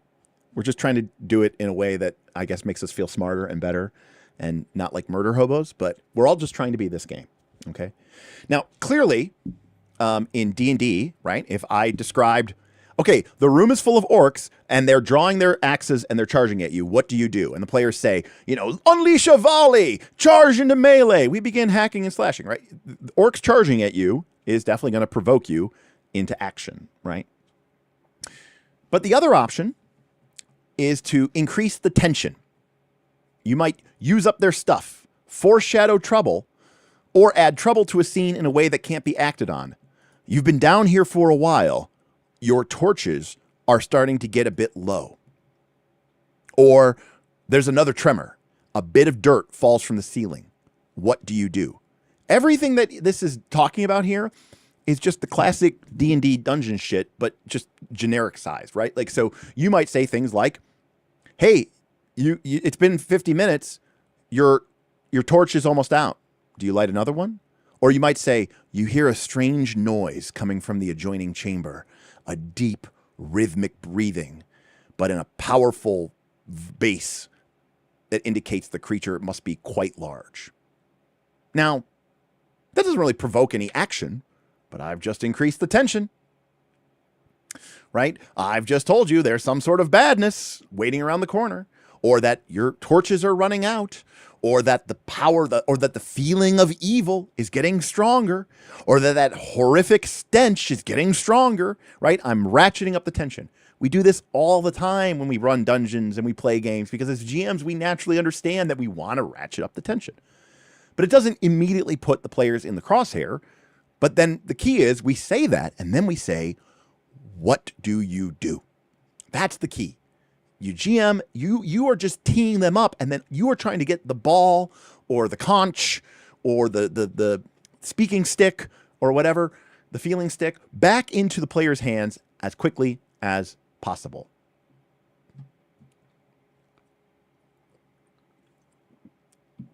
I don't love the terms myself. I think moves is particularly a terrible term. I think moves makes people feel like it's a button that you're spamming and that's what you're supposed to push on your hotbar, By the way, what's up, Hodop? I'm sorry that you have a lot of finals this week. But on the other hand, you've done what you've done what you come here to do. On one hand, it's finals week. On the other hand, next week, you will be done. So that's cool, right? Scott says, I'm still unsure how that works in Daggerheart. Like, this works for a system where the player rolls a reaction and takes damage or whatever consequence based on the result. All right, so Scott, you are correct to a certain extent. And to be clear, Scott, one of my Daggerheart hacks would be just simply making the players roll the reaction roll instead of me rolling an attack roll. It fundamentally just changes who's rolling the attack roll, but you are correct, Scott. That is a sacrifice that Daggerheart has been willing to make. Now, that being said, Scott, I could totally say in Daggerheart, an orc raises up his bow and arrow and is about to shoot you. What do you do? And the player may decide what they're going to do. And if the player decides to ignore the orc, I'm going to have the orc shoot at them. What we lose, Scott, is that in-between situation. Now, in Daggerheart, or rather in Dungeon World or Stonetop, I can say something like the orc quickly shoots an arrow at you. It sails through the air. What do you do? Right? We have this, the arrow is mid-flight. What do you do? We lose that in Daggerheart, right? Daggerheart isn't a perfect translation of PBTA because Daggerheart adds in a bunch of other tech that we maybe like. That's why we chose to play Daggerheart. What we lose in Daggerheart is that intermediate step, right? In Daggerheart, I would roll an attack roll with the orc, okay? And as a result, the player wouldn't necessarily respond, right? The player's response would be sort of caught up in their, you know, basically in their sort of in their evade value, right? I would prefer the player to be able to roll the evade value personally. That's just me. But yeah. Now, Aaron is correct because in Daggerheart, but the opposite is also kind of true, which is that in PBTA, right, there is no chance, right, that the orc is gonna miss. Which is to say, like for example, like in technically in PBTA, right? Technically in PBTA, if like the orc, let's say the rogue is busily trying to, you know, deactivate like the control box that's controlling this Magitech golem, right? And they're working at it fervently. And I was like, an orc spots you working on the, you know, working on the control box. He raises up his large oaken bow and shoots a shaft directly at you. What do? Do you try to evade out of the way, or do you keep working? Now, in PBTA, technically, again, every game has its limitations. Okay, so this is a limitation of Daggerheart. It's a limitation of it's a limitation of Dungeon World. It's a limitation of Stonetop. It's a limitation of PBTA. So what? Okay, so let's review. Your rogue is busily your sort of Magitech rogue, your Tinkerer rogue is busy trying to deactivate this Magitech, you know, panel to sort of turn off this ancient Magitech golem guardian. And the orc, and I describe the orc, you know, something else happened, soft move. And I describe the orc noticing that you're working with the panel. He raises up his black shafted bow and shoots a massive arrow at your direction. And then I turn to you and I say, you know, the arrow is sailing at you. What do you do? Do you try to dodge it, or do you keep working on the panel? The rogue might say, I need to shut this thing down. I'm going to keep working on disarming it. Technically, PBTA does not give us a tool to say that the orc might miss, right? It lacks that resolution capacity, right? The player has chosen to ignore a direct threat. Okay, I have described what happened. All right, let's go back to our walkthrough. Okay, I have described what has happened. I have made a soft move. The orc has shot an arrow at you. It's a little bit harder of a soft move, but it's still a soft move. I'm provoking action. You got to do something. What do you do? And the player can say that they are going to either, there we go. I'm going to give the player a chance to do something about it, / I'm also offering them an opportunity and prompting them to pick, right? I'm basically saying, do you want to keep working, or do you want to try to dodge out of the way? Now, if the player chooses to keep working on the control panel and they ignore the threat, then my framework is quite obvious. If they roll a 6- or they ignore the trouble, which they are doing willingly and consciously, I make a hard GM move. Now, in most instances of PBTA, that is going to be you take damage. In other words, there is no world, technically, in the resolution fidelity of PBTA where you might turn your back on that orc, keep working on the panel, and the arrow misses anyways. Daggerheart does have that distinction, right? I could describe that the orc raises up his bow to shoot you. What do you do? And the player could say, I don't have time for that. I need to get this thing disabled. I'm going to keep working on this move. And I'm going to say, okay, that is a golden opportunity. You haven't made any dice rolls, but as the GM, I'm going to make a hard move. In Daggerheart terms, I'm going to reclaim the spotlight and activate an adversary, and I'm going to shoot you with the arrow. And I could roll low and miss.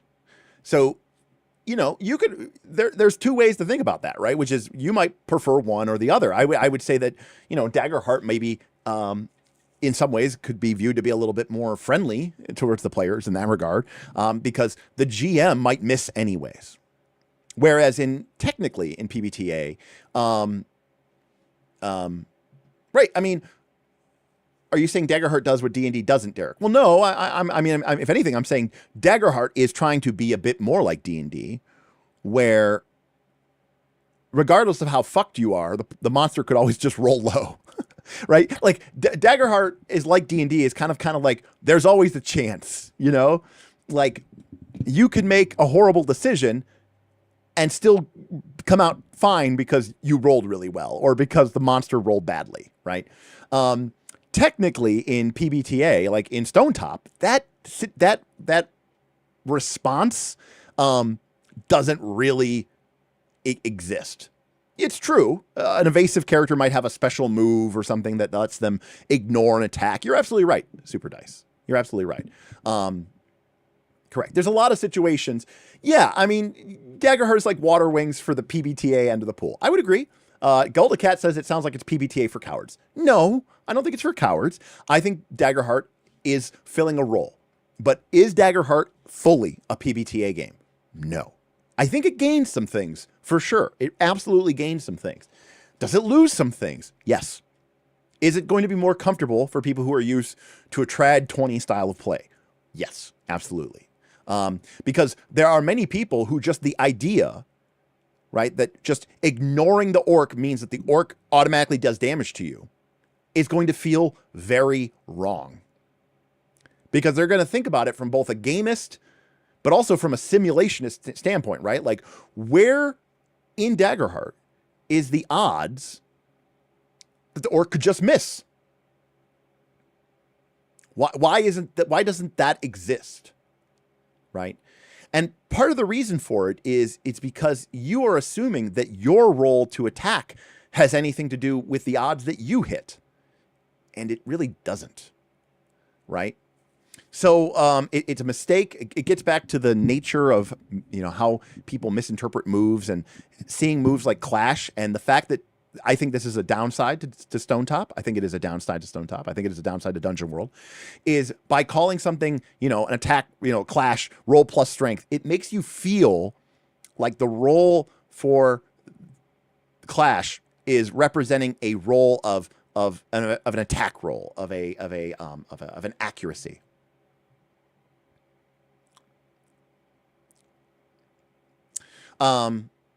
Why would I not just activate an adversary during combat then? It seems odd to say the orc shoots you, then the character goes, I attack, then I roll to hit, or does the player go before me? No. I mean, well, it depends. I mean, in Daggerheart, if I say that the orc is shooting you, I'm going to roll my dice and see if I hit or not, right? So, or are you talking about PBTA? I don't know which one you're talking about. Because, like, in Powered by the Apocalypse games, you don't activate adversaries. That terminology is purely for Daggerheart. That doesn't exist. And remember, too, that in PBTA, monsters don't roll to hit. In fact, you could argue, by the rules of the game, a monster always shoots you, or always hits you, right? Creatures. So this is where, again, people kind of are like, wait, what? Technically, per the rules of the game, all your adversaries in PBTA, all your adversaries in Stonetop have 100% accuracy, right? They will hit you unless you do something about it. And some people find that problematic because they want the rules of the bad guys and them to be the same, right? Because they have this need for verisimilitude. They have this need for simulationism where they're like, no. The role that we're making is simulating accuracy. And none of the roles in PBTA are simulating accuracy. Even a role like your melee role, which is called Clash, I think, in this game, is not actually simulating any sort of accuracy. So Danello asks a great question. Can players miss then in PBTA? And the answer is it depends. And there's a whole section on basic moves, but let me just say that if a player rolls a 6 or less when they make an action, then the GM gets to decide what happens. But calling it a miss is another one of those bad terms, because calling it a miss makes people think of it being an accuracy. A better way to describe it is the GM gets to decide what happens, and they are going to be using their principles to guide their action while being allowed to kind of do whatever they want. So what does that even mean? Okay, what it means, Danilo, is if your mighty warrior was fighting a bunch of kobolds and your character rolled a 6- on your clash roll, you have rolled a miss. Now, the D&D person in you is tempted to say, okay, you miss, you did nothing, next. But that does not mean what it means in PBTA. That roll is not an attack roll. It is not an attack roll. It is a narrative moment. And this is why I hate the term miss and I hate the term hit. I prefer the term upbeat or downbeat. You might roll a 6-. I might describe you cleaving the goblin that you're fighting in half, and that your sword gets stuck in its corpse just as the door breaks open and another wave of goblins swarm onto your position. Do you try to pull your sword free, or do you go to a backup weapon? What do you do? You missed. You rolled a miss. You might have rolled a 2, right? Like the lowest you can roll. What I did, though, is kind of get carte blanche. I got permission from the game to kind of fuck with you a little bit. And you know what? Your character's a badass, you're kind of a badass character. Maybe you did kill the kobold, And there we go. I mean, clash is an exchanging of blows. You lose the exchange and the enemy has the opportunity to hurt you badly or your weapon breaks. But as a GM, when you roll a 6-, this is giving me permission to fuck with you, but that might still mean that you hit the enemy. It just created more problems for you. And the reason why this is okay is because we're not trying to run a fair and balanced combat encounter. We're not trying to beat the players, nor are we trying to give them an easy win. None of those concerns are any of our concerns. Our concern is simply we'll go back to reading it specifically here. Our concern is to portray a rich and mysterious world, to punctuate the characters' lives with adventure, and to play to find out what happens. We are not here to challenge their skill, to provide fair fights, nor are we here to punish the characters. I'm just here to create these moments that feel like something that you might see in a movie or a historical document or drama. Here, I'll give you a great example. Okay?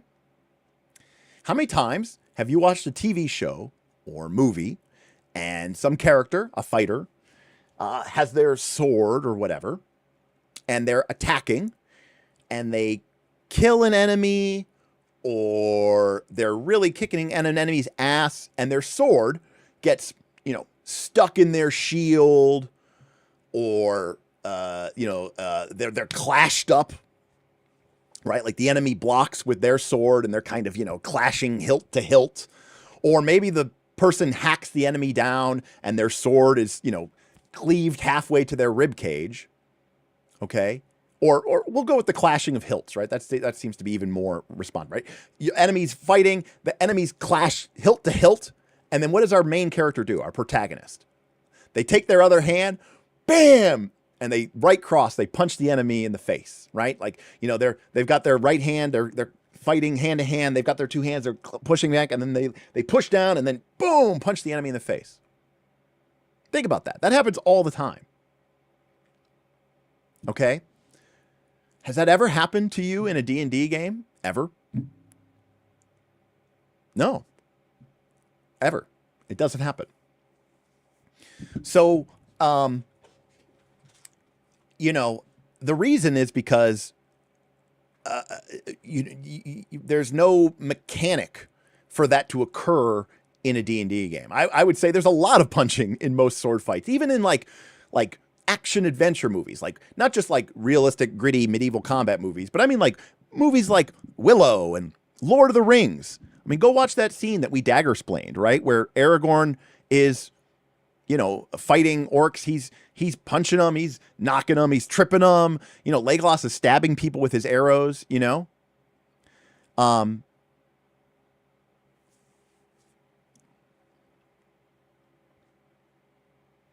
So Mr. Rogzinski makes a great point, which is, couldn't you describe the myths in D&D in the same way? You could, Mr. Rogzinski. However, it wouldn't change the actual mechanics, right?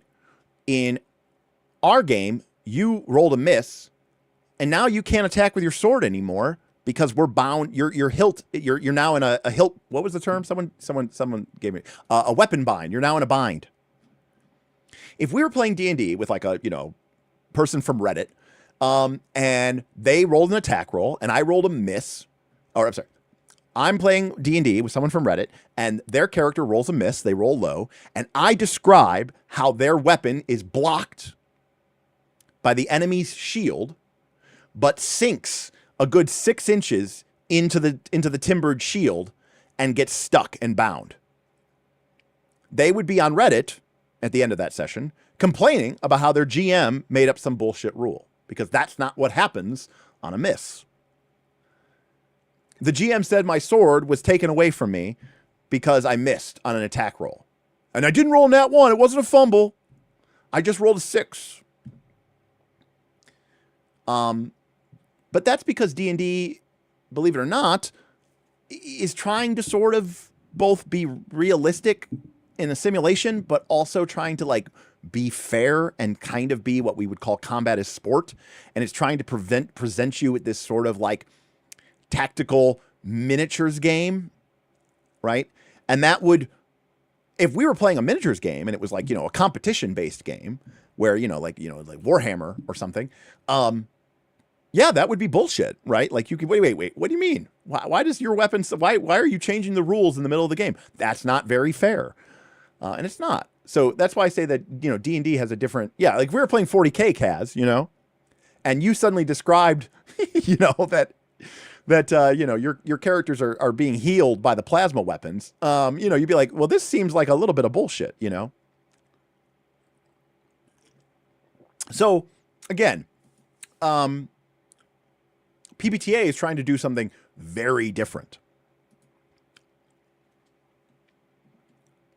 Now, Mark Lore brings up an excellent point. Some games try to achieve the same result by actually creating rules for all of these situations. And this kind of gets to what I was talking about in my earlier rant, right? Where I was talking about how like a game like Draw Steel, maybe you don't have to do as much FBT because the game system is so complex and has so many different resolution mechanics. And the abilities are so over the top and sort of innately flavorful that even if you're literally just describing it mechanically, you still end up with, kind of a sort of, kind of a cool descriptive game. But, you just go play Mithras and suddenly, you're set because we have a resolution system for weapons getting stuck in shields. Boom. There you go. Solution. Right. Correct. The ability titles are the FBT, right?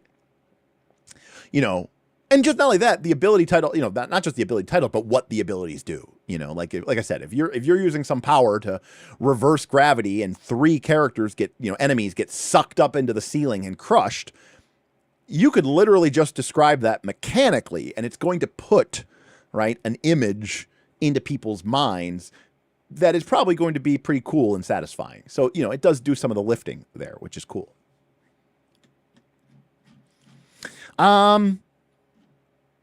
So, any case,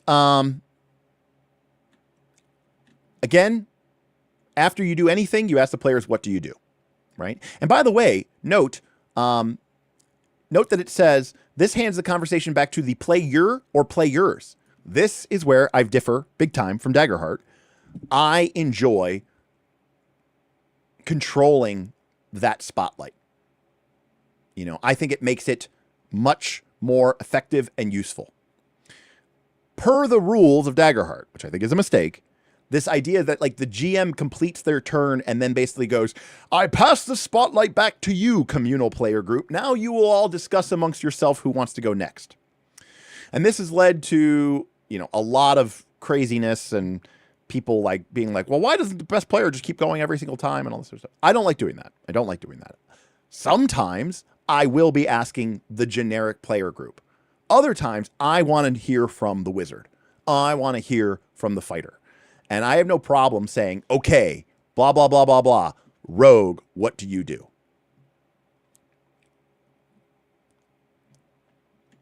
And again, same thing as we've said before. Always make sure they understand the consequences of the requirements. And if they ask questions, answer them. If the answers aren't obvious, tell them the requirements. You know, if you want to do that, you're going to have to poke around for a little bit, and that'll probably trigger the seek insight rule. Do you want to do that? And then we get to the whole resolving their action. And again, I cannot stress this enough. Most of the time, all we're going to do is just say what happens. And then say, and by the way, sometimes you might say, okay, you do that. All right. So while the fighter is off doing that, I'm going to shift the spotlight. I'm going to say, Cleric, what are you doing while the fighter's looking at that?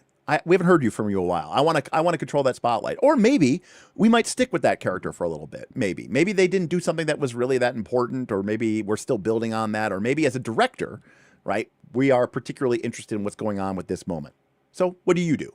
Okay, then what do you do? Then what do you do? I like having this control. I will freely admit that. As the director of the game, I enjoy having that control. Here's the difference. I have no problem being the director of the game. I just don't want to be the writer of the game.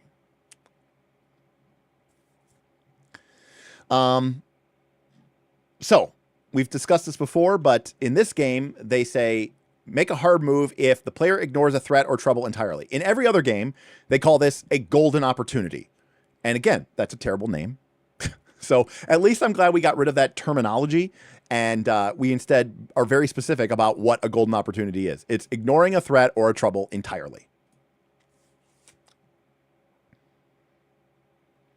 To be clear, Shinobi, as I said before in Daggerheart, I view letting the players decide who has the spotlight as a sort of sign of the relative tension of a scene. If we're in a very low stakes scene where the players have a lot of time to think and discuss amongst themselves, I have no problem saying, all right, what are all you doing?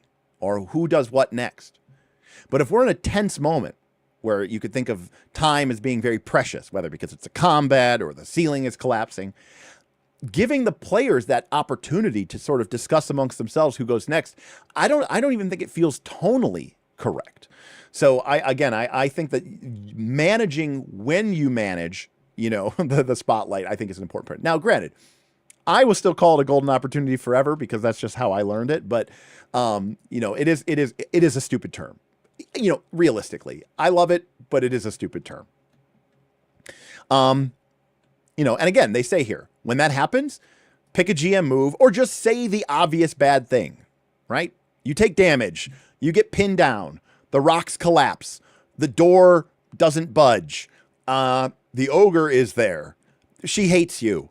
Just say whatever is obvious from the fiction, Now, notice it says when they roll a 6-, your hard move will often involve the PC's action failing. It will often involve the PC's action failing, but not every time. It doesn't always mean that the PC's action fails. But a 6- doesn't always mean that the PC's action fails. But a 6- doesn't mean that the PC's action always fails. But a 6- doesn't always mean that the PC's action fails. Will it most of the time? Probably, yes. But what it means is that you establish badness. Sometimes the badness is you failed and something horrible happens. Sometimes the badness is you succeeded, and because you succeeded, something bad happens. Okay? Sometimes the 6- is you succeeded and this horrible bad thing happened. Jake wants to know, Derek, does a 6- always mean that a PC's action fails? Great question, Jake. Let's take a look. Let's see if they mention this. It will often involve the PC's action failing, but a 6-, oh, they put this in bold, doesn't always mean that the PC's action fails. All right? Maybe something bad happens before they do it. Maybe they do what they set out to do, but that causes or reveals something bad indeed. Okay? Like, for example, you're fighting a bunch of ogres, and you kill the ogre, and you go to smash the ogre, and you roll a 6-, and I describe you killing the ogre. And then the other ogre goes, "No! You killed Zolkag, my brother!" The ogre goes into a blood rage. His eyes roll back in his head as he enters the legendary ogre rage. He's like the Hulk going full Red Hulk, and he comes smashing over at you. What do? Succeed at a cost. You land your spaceship, but you develop a crippling addiction to gambling as a result. That is technically a viable move. I'd also like to point out that if you're playing Blades in the Dark, you could choose to resist that, and if you don't choose to resist it, then that is your fault. Correct, Edward. That is why I prefer the term downbeat. Well, this is where he's just still using some of that PBTA language that's been around since the early 2000s. And then we repeat this over and over again. We repeat that pattern of play over and over and over again. And that's it. That's all you need to do to play PBTA. Well, thanks for joining me. No, where are we at? We're on page 174. Ooh, we still got like 30 pages. Hey, we made it through some pages. All right. The spotlight. This terrible term. Whoever you're talking to has the spotlight. Sometimes the spotlight is unfocused and it's on the entire group. Other times it's focused just on one character. And oftentimes you're going to have to swing it back and forth. There's no formal process for managing the spotlight. The most obvious time to move the spotlight is after you resolve a PC's action, right? Address a different character, describe the situation to them, and then make a soft move at them and ask them. I do this all the time, right? The fighter does something, kills an orc, and then I swap over and I say, "Cleric, you see the fighter engage with the clerics." Sorry, fighter, you see the cleric. You see that the fighter is engaged with the orc and he smashes it down to the ground, falling to the ground. What do? You know, you also see that blah, blah, blah, blah, blah is happening. What do you do?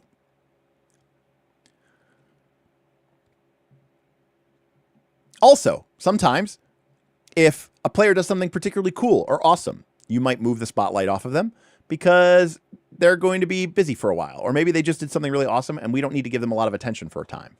Or maybe they're not really quite sure what they're going to do. So you say, "Okay, we'll come back to you in a moment." You're kind of taking a look at the battlefield.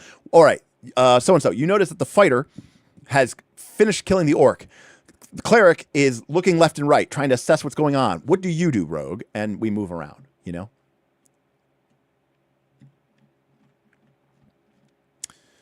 This is basic structural instantation here. Scenes in loose play, right? This is basically moment to moment or montage, right?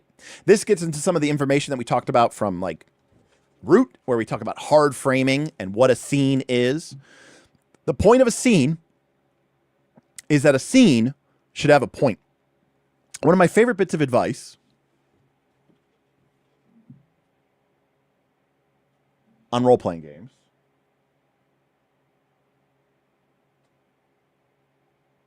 which naturally I can't find right now,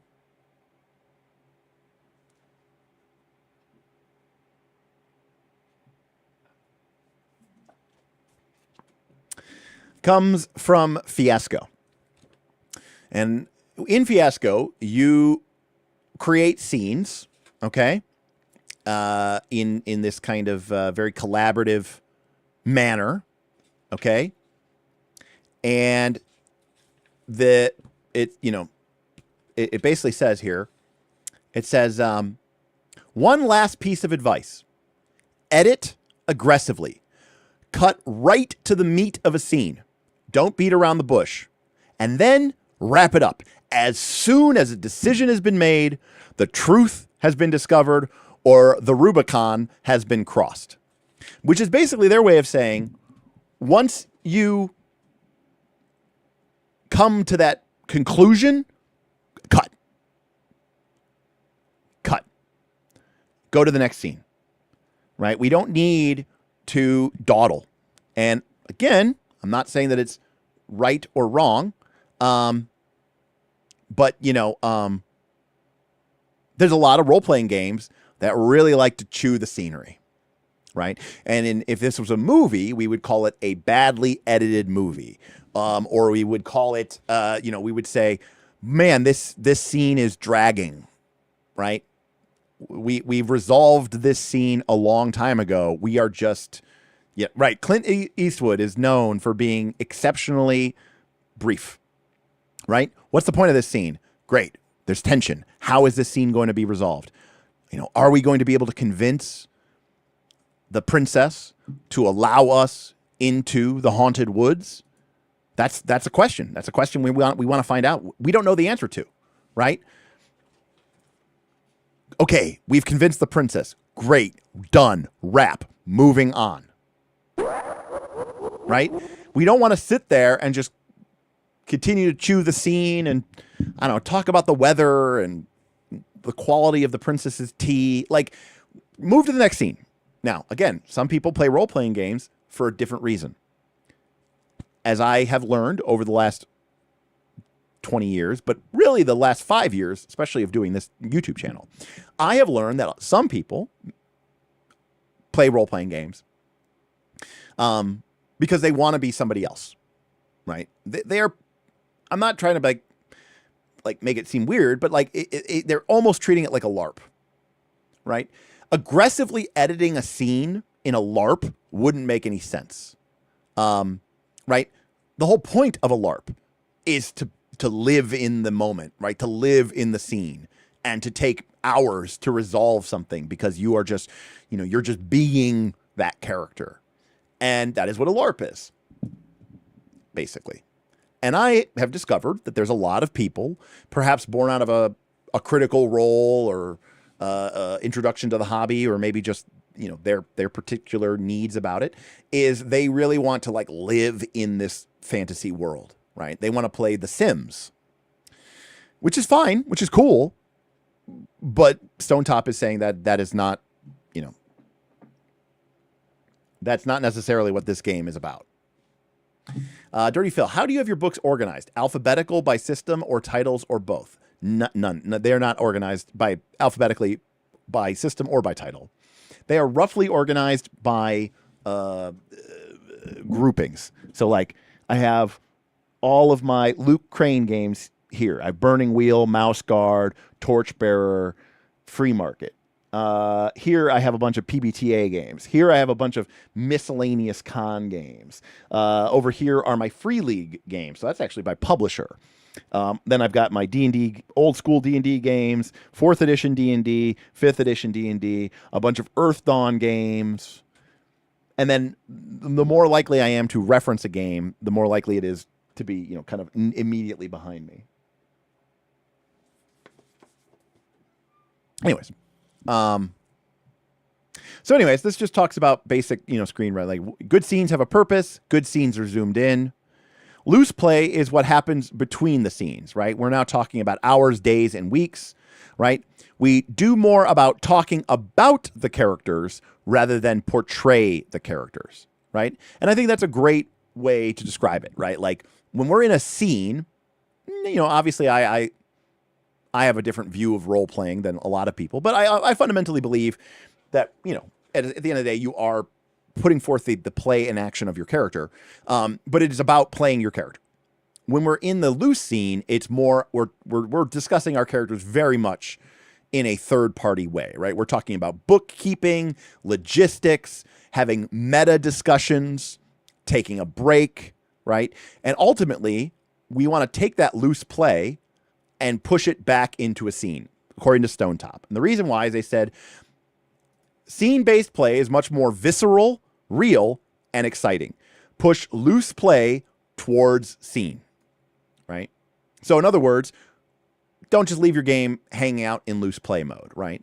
Another way to think about this from like a Blades in the Dark perspective is when your players are in downtime or free play, right? The moment somebody starts to say something that even remotely sounds like a scene or a score, right? Cut to the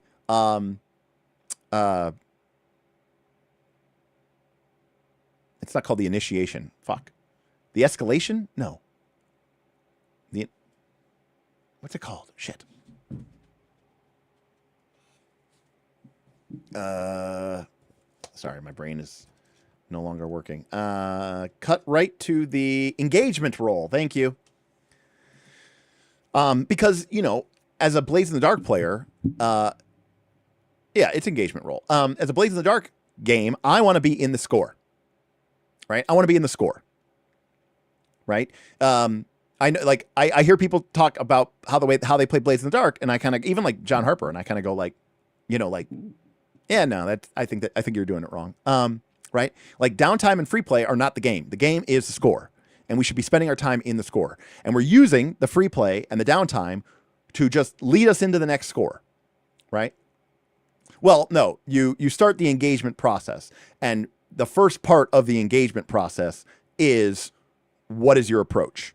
Then you have to answer the question that is specific to that approach, and then you make the engagement roll. Anyways, cool. So here is another bugbear in the PBTA world, which is GM moves.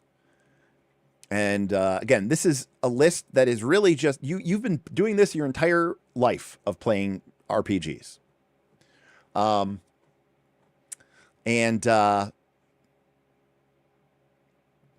This is just giving them names and titles and giving them a systematic understanding, right? But you don't have to think of this list as being this like wholly like it's a hot bar from a video game and you can only do these 10 things. Now, I will freely admit, probably every single thing that I do is on this list, because these are good things to do because they work and they make the game move, you know, forward. But at the end of the day, like, you could do anything. This is just designed to push you towards a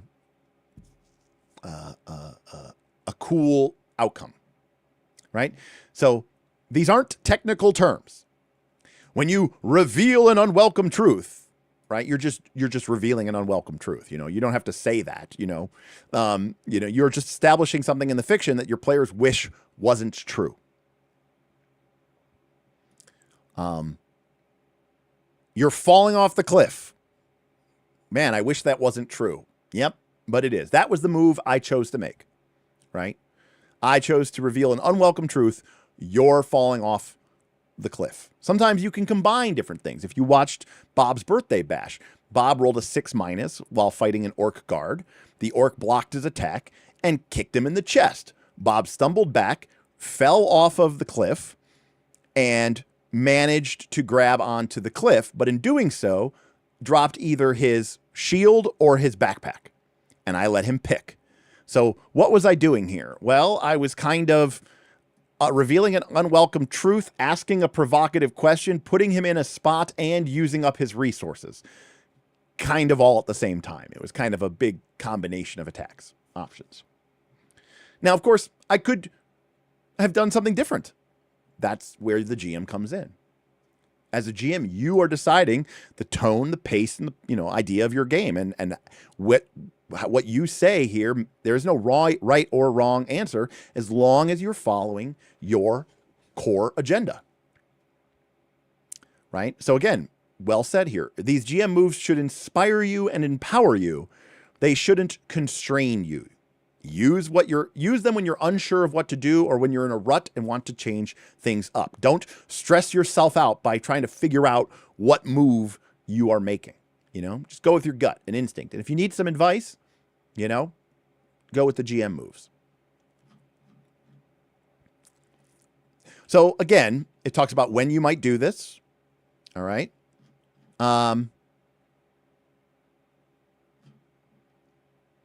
Advice, pretty generic here. Like, your move should follow the fiction.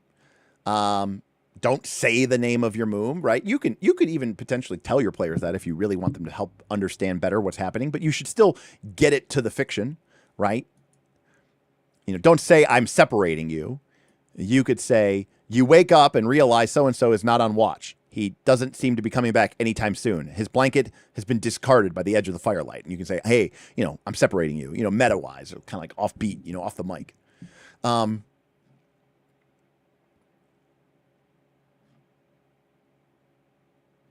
And then we have a literal breakdown with examples of every single GM move. And this alone is worth the price of admission, ladies and gentlemen. Announce trouble, future or off screen. This is one of the most versatile moves. Trouble always gets a reaction and gets the tension cranked up. Okay? And again, this could be a soft move or a hard move, right? So, for example, announcing trouble could be, and as a hard move, could be, I could say, the captain of the King's Guard says, enough! I will not allow His Royal Highness to be insulted. Shh! He draws his steel. Prepare to meet your end. Okay. I'm announcing trouble right here, right now. But I could also announce trouble in a more softer way, right? I could announce trouble by saying, the guard captain is now, or the captain of the guards is now looking at you very, very suspiciously. Or the captain of the guard seems to be furious. His eyes blaze with anger at your continued insults to the royal prince, right? I'm announcing that there could be future problems with this guy. Just giving you a heads up. That's an example of a GM move. Why am I doing that? Because I'm giving you a problem. I'm giving you tension. I'm giving you something that you're going to have to deal with later. And I, the GM, am really interested to see what you do with that. I don't have an answer. I don't have a solution. And in fact, this guard captain wasn't angry until just now when you rolled that bad die roll, right? You made that happen. The dice made that happen. No one wrote this down. It's all emerging from the ether all around us. And that's what makes PBTA so cool. And for some people, so difficult, frustrating, and ultimately unfun. For some people, it doesn't feel real. As if, me writing it down in a book and then reading it to you makes it more real. For some people, it does. But again, moving on. So, great examples. I'm not going to read through every single one of his examples because he did a great job here, but it looks like he gave 3 examples for every single move here, Womp, womp, womp. He's banging on a door. Okay. Rihanna, there's a banging at your door, waking you up from much needed sleep. Lowry's calling out your name, and you hear watch bells clanging. What do you do? Ooh, being stabbed by a shoe. No good. Thank you, Gull. You can reveal an unwelcome truth. Establish something as true that they really wish wasn't true. Or maybe it was true the entire time, and you're just revealing it now. One of my favorite... Oh, wow. It's like he's reading my mind. This is one of my favorite things to do when people try to know things. Okay? Which in Dungeon World is called spout lore. Right? Which is, on a 6-, I'm like, yes, you were correct. You did know something. But what you know is that it's really bad. Right? Like, what you're trying to learn something about this creature. Now, I could roll a 6- and say, you don't know anything about this creature. And instead, I might tell you, you do know something about this creature. It's immune to iron, right? It cannot be harmed by iron weapons. Only bronze weapons can harm this creature. And you're like, right? I've just revealed an unwelcome truth. You wish it wasn't true, but it is true. Now, again, a lot of people will see this as the game punishing them for playing it. Right? Because in their mind, they want the creature to either be immune to iron or not immune to iron. And they want that to have been set in stone, decades ago when Gary Gygax wrote it down in the manuscript, right? And now 30, 45 years later, we're finally playing this adventure. And when you get to this moment and you try to examine this creature, what is written in that text is true and nothing else is true. Now that is, again, a fine way to approach the game if what you are trying to get out of the game is that sense of beating it. And I'm going to go off on a tangent here. Just going to go off on a little bit of a tangent here. This is probably the most important thing, because whether you realize it or not, even if you're a really deep role player and you really like getting in character, what you may or may not realize is that the reason a lot of people play role-playing games is because they want to feel the accomplishment of beating the game. The idea that these made-up fictional challenges are still real challenges. And they want the satisfaction of beating that, of overcoming that.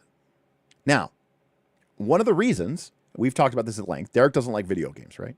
And even when Derek stopped playing video games, most of the video games that I was playing in my later years were competitive, as in like playing against other players online. I used to play StarCraft 2 on the ladder. I used to play Heroes of the Storm against other human beings. I used to play, first-person shooter games against other people. Halo, Unreal Tournament, yada, yada, yada, right? Even when I played World of Warcraft, most of my time spent playing World of Warcraft was spent in arenas, 3v3s, 5v5s, or battlegrounds, playing against other human opponents.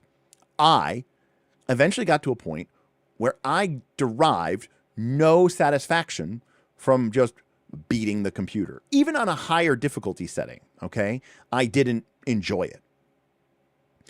So for me, beating the game that is, reloadable and replayable or whatever, is not something that gave me satisfaction. I'm not saying that it's wrong if you get satisfaction from that. I was ranting about this the other day, and people were like, when Derek shits on Dark Souls games, I just ignore him. And that's fair. All I was saying is that I don't find that to be satisfying. I find it to be a very facile victory. And that's okay. But I respect that some people enjoy that. And that's why video games are still cool for them, and that's why they play them. However, what I'm trying to say is that whether you recognize it or not, a lot of people play role-playing games for the same reason. They want that sense of accomplishment, that sense of victory, that sense of, I beat you, right? GM, I beat you scenario, I beat you dungeon. And PBTA, by and large, almost unequivocally, does not do that. It is not about challenging the characters. It is not about challenging the players. There is no victory to be had in a PBTA game. Put another way, the reason, whether you really understand, whether you acknowledge it or not, the reason that a lot of people enjoy role-playing games is because they enjoy the destination. PBTA says, I don't really care about the destination. We just care about the journey. And we just want to have the most rock and rollin' journey of all time. Where we end up really doesn't matter. All of the outcomes are good. Okay? And that is very weird for people who have this very structured mindset about what a game is and how they play it.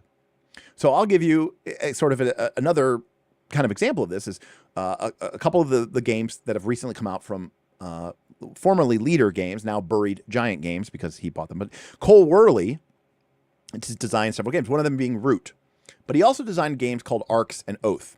And I have experienced a really interesting experience with Oath and Arcs. They are designed as competitive games. They are very much competitive games. But I find myself enjoying the experience of just playing the game regardless of what happens. And at a certain point, I almost don't care if I win or lose, even though it's a competitive game. All I care about is that the game experience was really cool and generated a lot of really neat moments and kind of told this story that emerged from the four of us trying to play this competitive game. And we end up with this really cool outcome. And that to me is kind of sort of what PBTA is like. Like, I'm not trying to say that, like, I'm trying to legitimately, you know, throw my character into a well and die instantaneously. But what I'm trying to tell you is that, like, losing can be just as fun or more fun in a PBTA game as winning because it creates a better story overall. And that's very weird for a lot of people to think about and to deal with and to process and to handle. Okay? And I'm not saying that they're wrong, but number one, they may not even realize that's what's happening. So their distaste and their dislike might be done from false equivalency. But secondly, they may actually just have a preference, you know, and they prefer a game that is beatable, winnable, that is challenging them in some way, challenging their character, challenging them as a player, maybe challenging both. In fact, I often say, from the Rule of Dungeon Craft from Ray Winninger, that the very best adventures, by that I mean like pre-written dungeons and stuff, challenge the character and challenge the player. And when I design dungeons, like say a mega dungeon for D&D or Shadow Dark or whatever, I am definitely approaching it from the mindset of I'm here to challenge. I'm here to challenge the player. I'm here to challenge the player character. And if I'm doing it right, I should be challenging both. And this is a game where I want you to feel like I won. I was smart. I chose good options. We made smart decisions. We made good strategic and tactical choices. I brought the right gear. I made a good idea. I built a strong character. I had the right magic item. We rolled well, and I got lucky. And at the end of the day, we won because of those things. And I feel good about that achievement. Yeah. And in those type of games, I actually kind of relish, and I would even say I lean into the role of the GM as the bad guy. You know? Which isn't to say I'm going to cheat to win, but I acknowledge that my role here is adversarial. I'm here, you know, to be the opposition. Right? I'm here to stop you. I'm here to prevent you. I'm here to keep you from winning.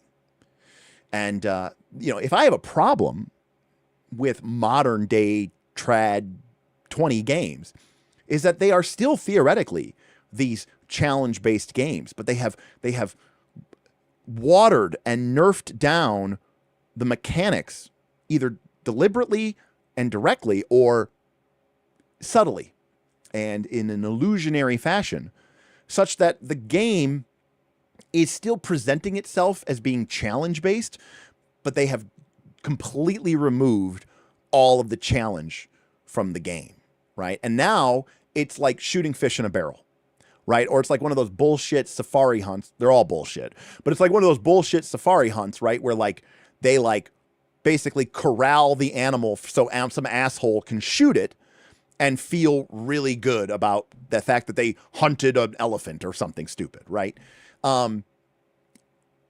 Like, that's what those games kind of sort of feel like to me. Like, I enjoy the older school type D&D games specifically because it is a challenge and you should feel good if you win, because the rules are by no stretch of the imagination in your favor in any stretch of the imagination. You know, whereas when you play a game like PF2 or 5th edition D&D, there are so many checks and balances in play to force you to basically keep you from dying, right? And prevent you from doing that. And then, you know, we've gotten to the point now where you get to some games which are just, they're saying the quiet part out loud, and I applaud them for that. Fabula Ultima, Daggerheart. They go, oh, your character died? Okay, do you want to die? And you go, no, this isn't a cool moment for me to die. Cool, choose surrender, right? Choose avoid death. Sure, there might be some consequences, but at the end of the day, your character cannot die. You know, I might, you know, destroy your hometown, capture your family, have them tortured, have them killed. I might have the evil Dark Lord, you know, begin his dark ritual, which will consume the world in fire. But your character cannot die, right? So if you want to say like losing means your character is dead, I cannot do that. I am unable to do that, right? Short of you legitimately throwing yourself into, you know, I don't know, a volcano, whatever. That changes the tone considerably of how that game is approached, because you really can't say, and this gets into some of my issues that I have with Fabula Ultima, and it also gets into some of my issues with Daggerheart, particularly with the way that the game and the way that people interact with it. I'm not necessarily saying that it is deliberately Daggerheart's fault.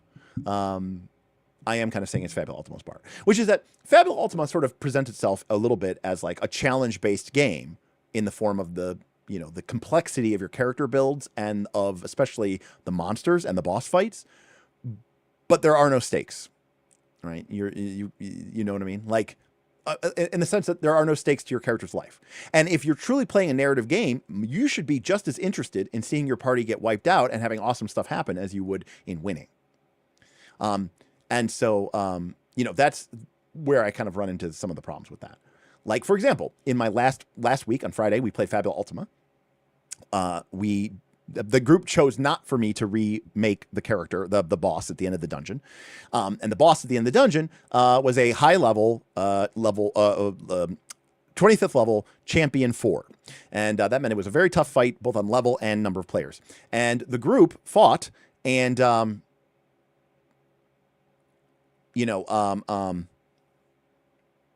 they two of the players went to 0 hit points and chose to surrender, and that left one player alive. And I basically said, and then, you know, Final Fantasy, they're gathering crystals, and the player who was still alive had the fire crystal. And I basically, you know, set it up like we went from the combat to like, you know, like the dialogue scene, and the bad guy was like, you know, you need not die here. Give me the fire crystal, and I will let you and your friends live. You know, and then, you know, reluctantly the hero, clink, you know, handed over the fire crystal, and, you know, he said, thank you. You know, I hope that you live and you know, that we don't meet again. I respect you, and I'd hate to destroy you. And then he left. And sure, the players just lost the boss fight. The bad guy just won. They just had to hand over the fire crystal, which they had just fought previously to acquire. But like, my players aren't like, this is bullshit. This is such horse shit. I can't believe this happened. That was totally unfair. Nor are they like, oh my God, no, the coming apocalypse is happening. What are we going to do? No, instead, my players are like, wow, that's such a cool plot twist. You know, I can't believe that happened. Wow, what a cool moment. No one saw that coming. Wow, the tensions are really rising. What a neat income. Man, surrendering is sweet. I just picked up 2 free Fabula points from surrendering. You know, so if your players are like okay with / engaged with / on board with dying, right, then challenging them seems a little bit weird, right? Anyways, no,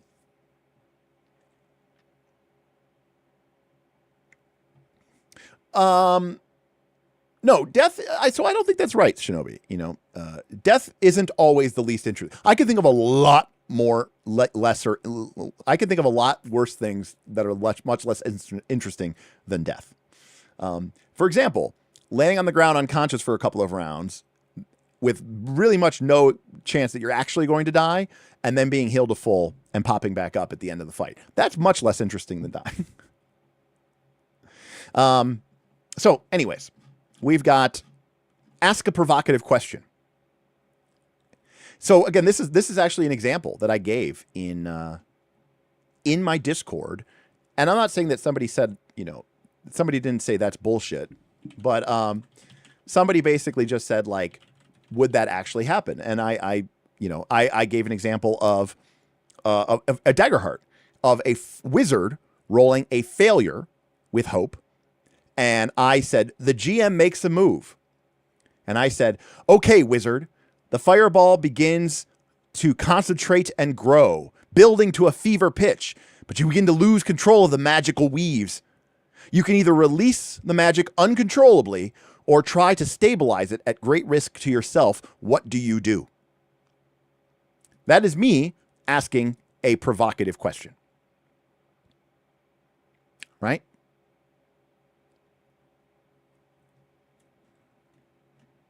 Put someone in a spot. This is for me a classic go-to move, right? This is a more aggressive version of announcing trouble, right? The ogre is here and he's attacking you. That's not just trouble. You're in a spot, right? It could be a PC, it could be an NPC, right? The person you're escorting, they're in trouble. You're dangling, right? In fact, if you think about what I did to Bob, I put Bob in a spot, right? He almost makes the jump and he slips, barely grabbing on, hanging for life. What do you do? So what I did with Bob is I put him in a spot. The orc kicked him off of the cliff and he's barely hanging. He grabs onto the edge.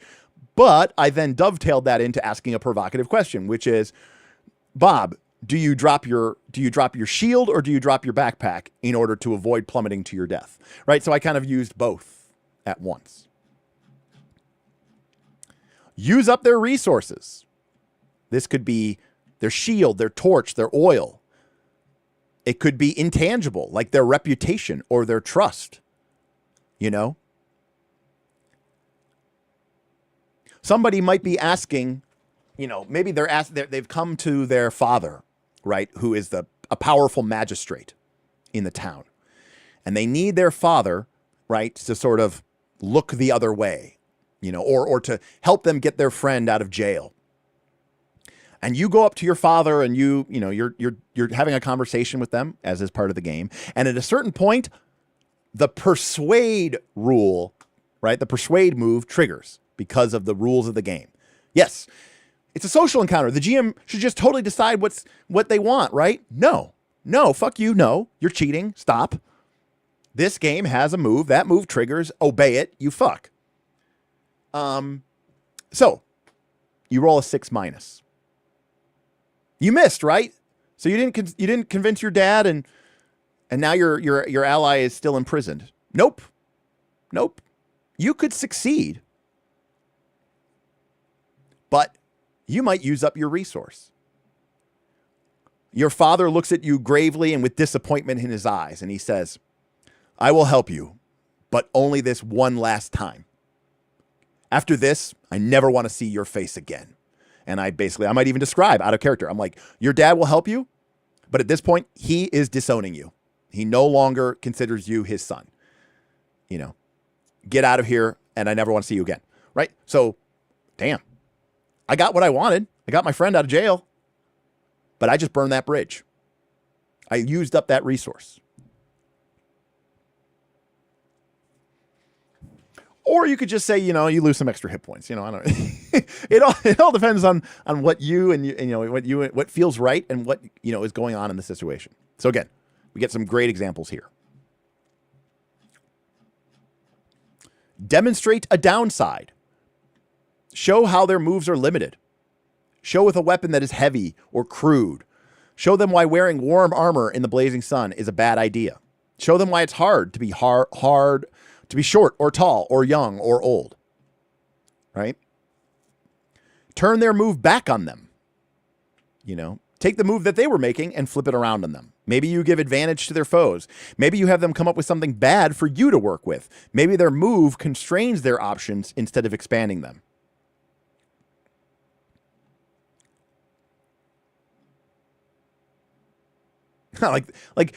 There's such interesting dynamics here. I've literally never thought of this, right? So when you seek insight in this game, if you act on the answers, you get advantage. And in this case, he says, oh, a miss, huh? Tell you what, ask one of your questions anyways, but you'll have disadvantage to do anything but act on the answer. Now, a couple of things. With Seek Insight, there's no rule for 6-. It just says the GM makes a move. In this case, the player was seeking insight. They missed. They rolled a miss. And the GM still gave them a question anyways. But instead, they will have disadvantage to do anything but act on the answer.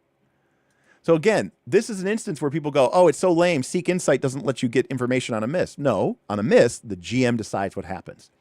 And that could be anything, as long as you're following your agendas and principles.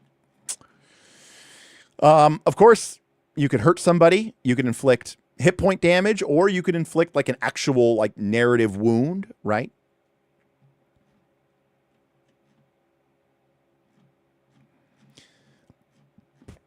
You could separate them, split the party.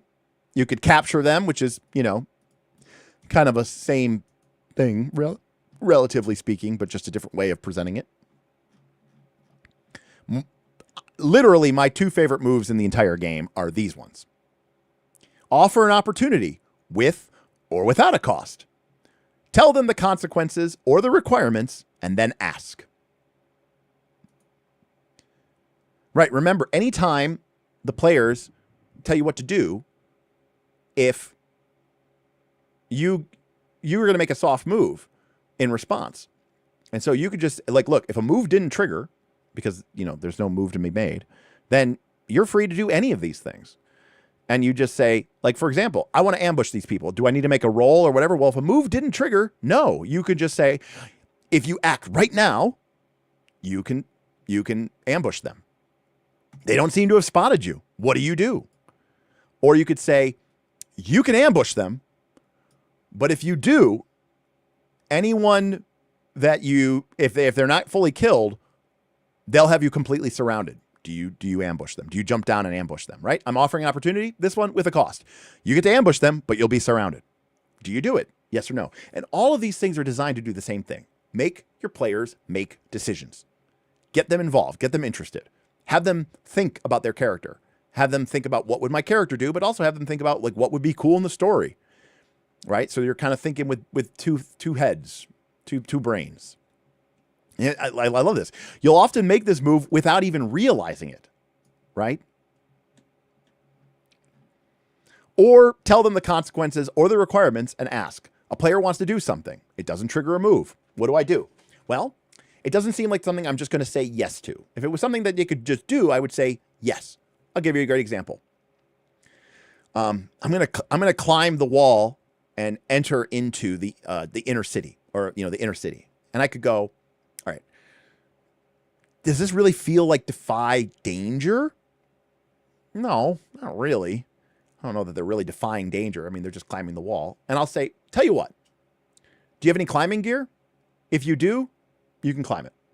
I'm telling them the requirements and then ask. And they say, no, I don't have any climbing gear. Also, I'm wearing heavy armor. And I would be like, all right, maybe you are defying danger then, right? We're having a conversation. But if someone says, well, I've got climbing gear, I go, oh, well, then you're good, right? Or I could say, yeah, you could climb the wall, but anybody looking up is going to see you. So those are the consequences. Do you still do it? Yes or no?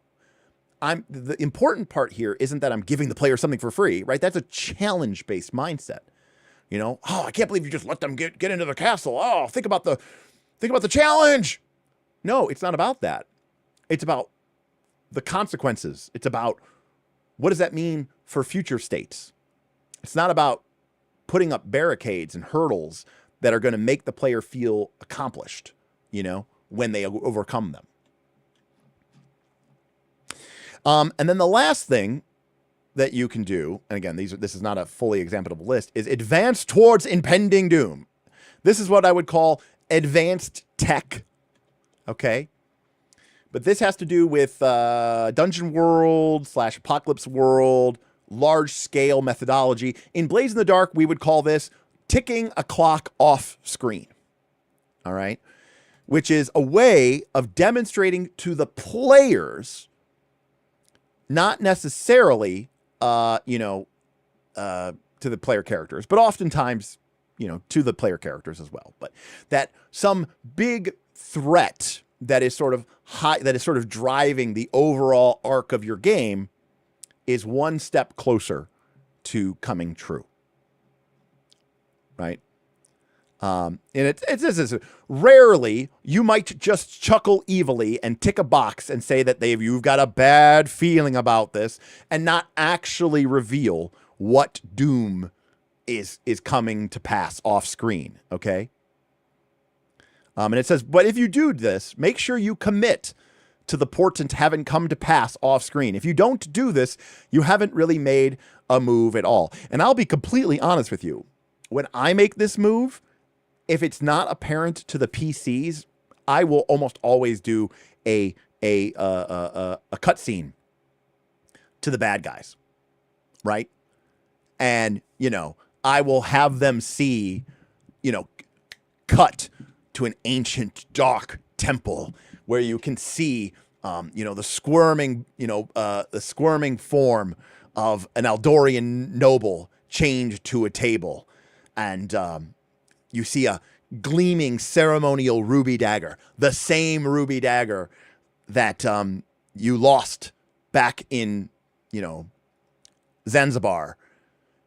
Plunge down and enter into the heart of the noble. The noble's blood spills out over the altar, and you can see a great darkness begin to fill the chamber. And behind it, you can see Zoltharek, the head necromancer, laughing maniacally as he says, "Come to me! Finally! The third gate is open!"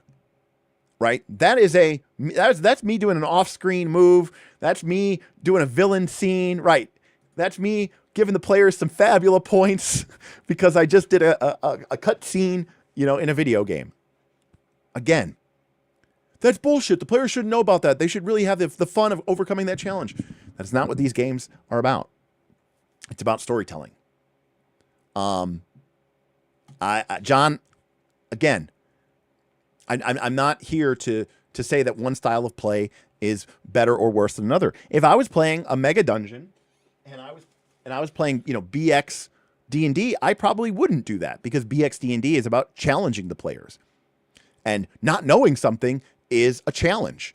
And the game goes, here's a bunch of divination spells. Here's detect magic, locate object, locate person, divination, augury, detect good, detect evil, arcane eye, contact other plane, detect thoughts. I can't think of any others off the top of my head that are designed to scrying, that are designed to give the players information. And part of the challenge is you got to use the tools at your hand. You got to be good enough to overcome that, right? And the players feel good when they learn about what's happening, and that's fine. That's cool. That's good for that style of play.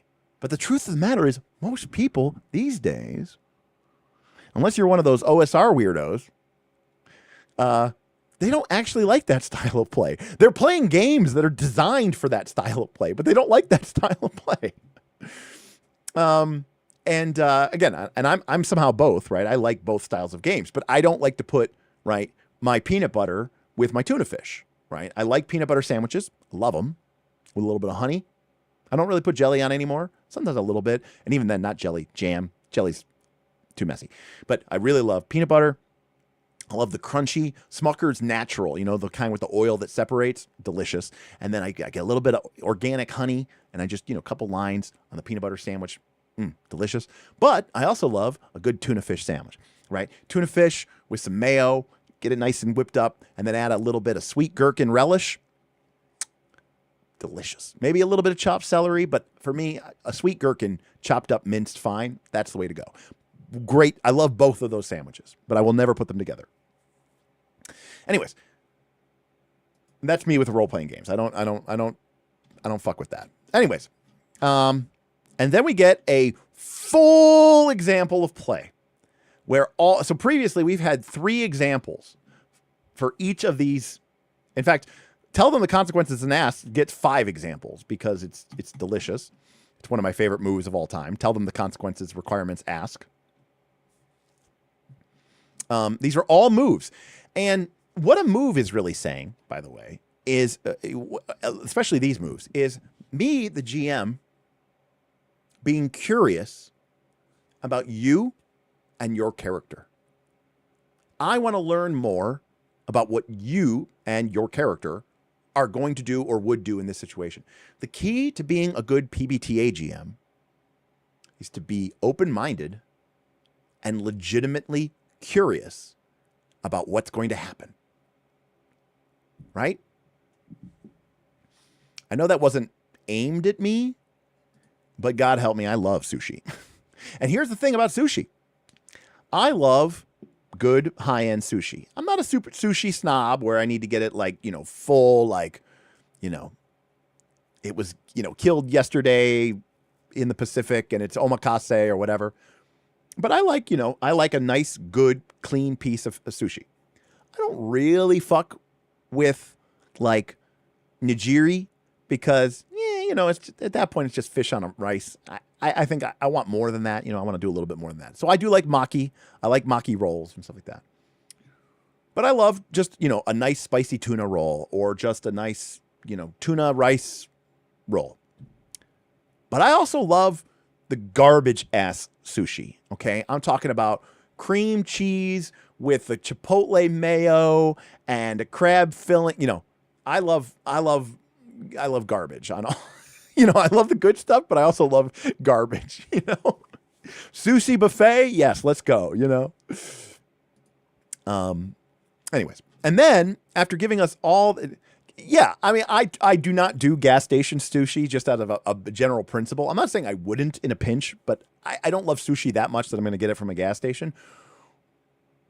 But I don't mind gas station sushi from a sushi restaurant, right? Like,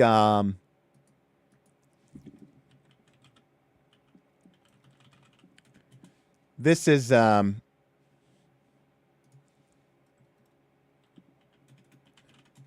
like our, we have this one in our area, which is down the street from me, called Young Sushi. This is like my favorite sushi place around here. We're getting off on a tangent here. I mean Americanized sushi, like if we go. So we've got, right, like we've got, a Willoughby roll, that's my hometown, Willoughby. Crab stick, cream cheese, and avocado. That's not a real sushi roll. You know what I mean? And if we go to the Futomaki, Yogi Grizzly Bear, pan-fried lobster, crab salad, real crab and avocado served with sweet and spicy sauces. Yes, please. Deep-fried sweet potato, canpollo, oshinko, and cucumber topped with avocado and sesame. Oh, yeah. Volcano roll, I am so fucking in. Anything with tempura, yes, please. On the other hand, as I said before, like the sashimi and the nigiri, this is just, that's a little bit too boring for me. You know what I mean? It's not like it's bad. It's just a little bit too boring for me. But, if we get into a nice, just simple tuna roll or a toasted eel roll or a spicy tuna roll. I love spicy tuna rolls. Spicy shrimp, very good. So I like the whole range, right? The whole gamut. But if it's got tempura on it, I'm still in. I'm fucking in. I'll do it. Derek.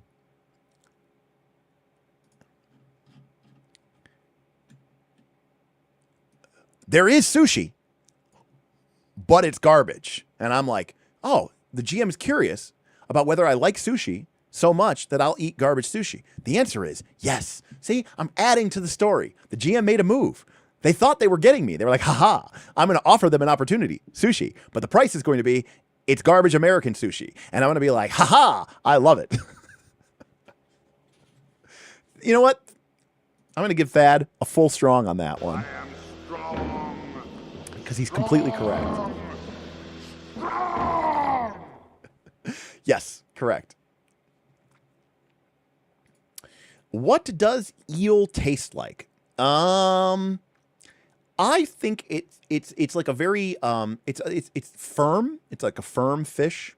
Because again, eel is just fish. I know people think it's not fish. It is just fish. It doesn't have quite. It's not quite as like oily as tuna, but it feels like it's got more You know, it's got more of a body to it. It's good. It's good. People people think it's going to taste like calamari or whatever. It doesn't taste like that. It doesn't taste like crab or shellfish. It tastes like fish, but it's got a different texture for sure. But it's not like slimy or gross like what people think of, because again, an eel is just a fish. You think it tastes like snail? That's interesting. I don't think it tastes like snail. Yeah, I think of it as being meatier. Yeah, like I said, it's got more of a firm texture to it, you know? Eel tastes like something other people should eat. Yeah, I mean, you know, it's not for everybody. It is delicious, though. I do love it. So then after giving us all of these examples, we also get a full-ass example of play, right? Everyone's arrived. We've chatted, gotten comfortable, and we're getting ready to start. The session starts in loose play. I ask if anyone wants to recap. Rihanna's player does. We sent a logging crew to the foothills, but some sort of goat demon spooked them. And it, or something, wounded Andres. They sent him back. We have gone up to investigate. Did we get anything useful out of Andres before we left? Blodwin says, he was pretty out of it. We got him stable, but he kept moaning, that eye, and I think he made a pass at me. Right. You've already outfitted and started up to the foothills. In this case, the GM, right? So the players are kind of just describing what happened. So we're getting started. We're in loose play. So to get us warmed up, I'm going to set the scene. I'm going to set the stage. So to do that, I'm going to ask some questions. Before we start, Caradoc, who do you think gave you guff about going on yet another adventure? And why am I asking this question? Number one, because as a GM, I'm curious, I'm interested, I'm invested. I want to know about my players. And rather than have them write some boring-ass backstory that no one is ever going to read, I want to give them the opportunity to tell us more about their character at the table, live, in person, with a bunch of other people who care about their character, while also giving them narrative control to make them feel like they are more invested in the game. And at the same time, I am also applying my agendas of... No, I pushed the wrong button. Of portraying a rich and mysterious world, alive with detail and humanity. Mundane concerns like crops and trade and weather and the opinions of your neighbor are important. Fantastical elements are important too, but the mundane concerns are also important. We're trying to build richly detailed areas and concerns. We're not just trying to focus on, the next time that your characters get, treasure or magical item, right? We are also focusing in on, what the characters are doing. Sorry. Running. Okay. So anyways, we get an entire 3-page description of a full example of play with the GM's moves highlighted in bold, which is fantastic. Everything from asking a provocative question, resolving actions, announcing trouble, portray NPCs, offer an opportunity, announce trouble, tell them the requirements, etc., etc., etc. Putting someone in a spot, offering an opportunity. Just grade A stuff. Incredible. And if I wasn't so long and tangented, we could even go through it all. All right. Now, the agenda is what you are trying to do. Your principles are how you make sure that you do it. These are the guidelines. If the agenda is what you're trying to achieve, the principles are your guidelines. They're your best practices. And these are pretty much universal across almost every PBTA game. There's a couple, every PBTA game throws in a couple new ones, but for the most part, it's things like follow the rules. I mean, this is, again, my Discord thing says rule 0 is not an excuse to cheat. It's always hilarious to me when the first thing that a game says, it's like, hey, you just bought this game, you just paid $60 for this game. The first rule I'm going to tell you is, these rules are all made up. Just do whatever you want, man. I hate that. No, follow goddamn rules. Begin and end with the fiction. Address the characters, not the players. Ask questions, build on the answers. Be a fan of the player characters. Embrace the fantastic and the mundane. Exploit the setting guide. Respect your prep. Give your characters life. Think off screen too. Now, those are like generic. Those are in almost every PBTA game of all time. The third are bring it home, let things breathe, let things burn. So those are the new ones. Following your principles isn't always easier. Sometimes it might be unclear which one applies. Sometimes they will conflict. And a big part of your job is interpreting these principles and doing your best to bring them to play. And that is going to really decide what kind of GM you are and give a lot of tone and color to your game. All right? So I'm only going to focus on a couple. By the way, thank you, Gull. There are many rules, especially in the form of player moves. There are the basic moves. We have our special moves, exploration moves, steading moves. Each playbook can have moves. Hopefully this is obvious.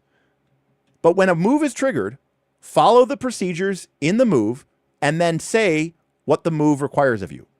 The rules are there to push the conversation and the fiction in certain designed, deliberate directions. Give the players the full benefit of their moves and their roles. Challenge their ability to trigger those moves and temper their results based on the fiction.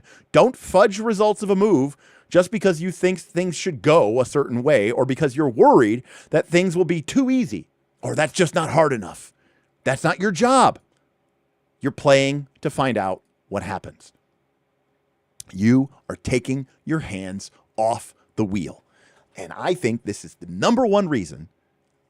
Remember how I said that sometimes people play role-playing games because they want to, feel immersed in the game and have this second life, and they don't like these kind of like quantum natures and being part of the collaborative story building experience. And I said, that's totally fine. That's a legitimate way to want to play the game. Or they want to play the game because they want that sense of accomplishment that comes from beating a challenge, right? I also think that part of the reason why a lot of GMs have problems with PBTA is because it turns out that a lot of GMs are control freaks. And a lot of GMs do just want to tell their story. And a lot of GMs get irritated that the game is telling them what should happen when I know better. That's not a game, at that point. That's GM story time. And I think a lot of the reason that a lot of GMs butt up against PBTA. So that was a player reason, but then from a GM reason, this is why. Because this is a game that is honest and direct and says you can cheat in this game and it's not right. You will be a cheater. There is a way to GM this wrong. You don't get to just say what happens. You are not the omnipotent, omniscient God of this world. Your word is not law. You don't get to just say what happens. And I think a lot of GMs take umbrage at that. And I think a lot of people, whether they admit it or not, or whether they know it or not, are GMs because they like to be in charge, right? It gives them a sense of power,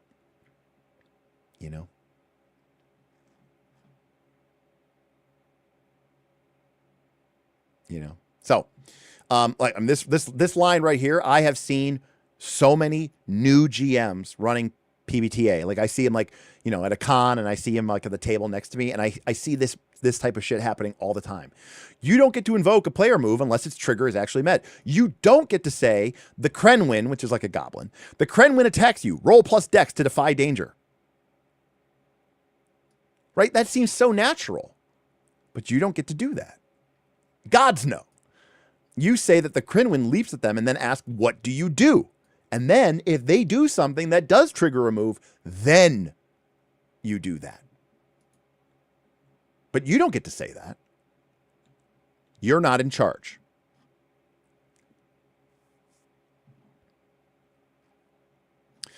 So then we talk about beginning and ending with the fiction, right? Always go back to the fiction. Don't, we use mechanics, but we only use mechanics to take us to the next part of the fiction.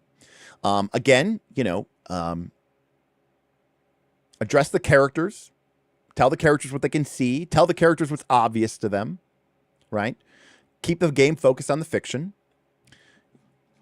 Ask questions, build on the answers. All this is just classic PBTA and Kent, but just with a whole page dedicated to like each one. Be a fan of the player characters. They're the protagonists, right? This is, again, a mentality shift. I see people with Daggerheart running into this problem all the time. They'll be like, oh, I'm so frustrated. They're like, why? Like, there was a big fight, and I had this really cool boss monster. And then the Guardian totally used their cool Guardian powers, and they were a ultimate badass, and they totally... took all the damage from my boss and saved their party's life, and they were really awesome. And it was really frustrating. And that's because they think their job is to beat the players. They think their job is to be a force of opposition, and that they are doing their players a service by being challenging, and that the players will feel that sense of accomplishment only if they are able to appropriately and fully challenge them. That's a fair assessment. That's not what these games are. Right? That's not what these games are. You are there to be a fan of the player characters. And you're not there to challenge them. You're there to play to find out what happens. Embrace the fantastic and the mundane. This is a little bit more Stonetop specific, but it says, look, this is a world of fae and mysterious makers and the dark things below, but it's also a world of friends, neighbors, and harvest time. So make sure that you're doing both. Give your characters life. Name your NPCs. The one thing I've always said I'm really bad at, I keep a list of names because I'm really bad at names. If I'm playing on a VTT, I'll use a random table or PDF, or I'll even use AI and say, hey, give me, 30 names that sound vaguely like they came from the same culture,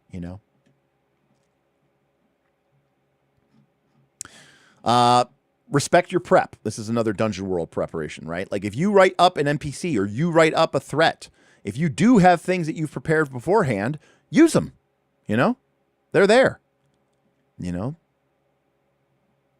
Make decisions. And once you make that decision, stick with it.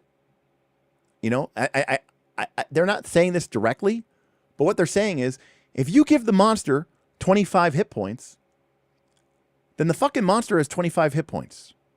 Okay? Don't respect your prep. Don't be like, oh, that monster needs more hit points. Or, oh, that monster needs less hit points. Because it should be dead now because of the players. Nope. Respect your prep. You pick 25. Use it. Respect it. All right? Think off screen too. This is a little bit more advanced advice, which is just that, hey, don't just think about what the players are doing. Think about what's also going on in the world around them. Think about things that could be happening. NPCs and threats. Other stuff. Right? This could be really good to be doing...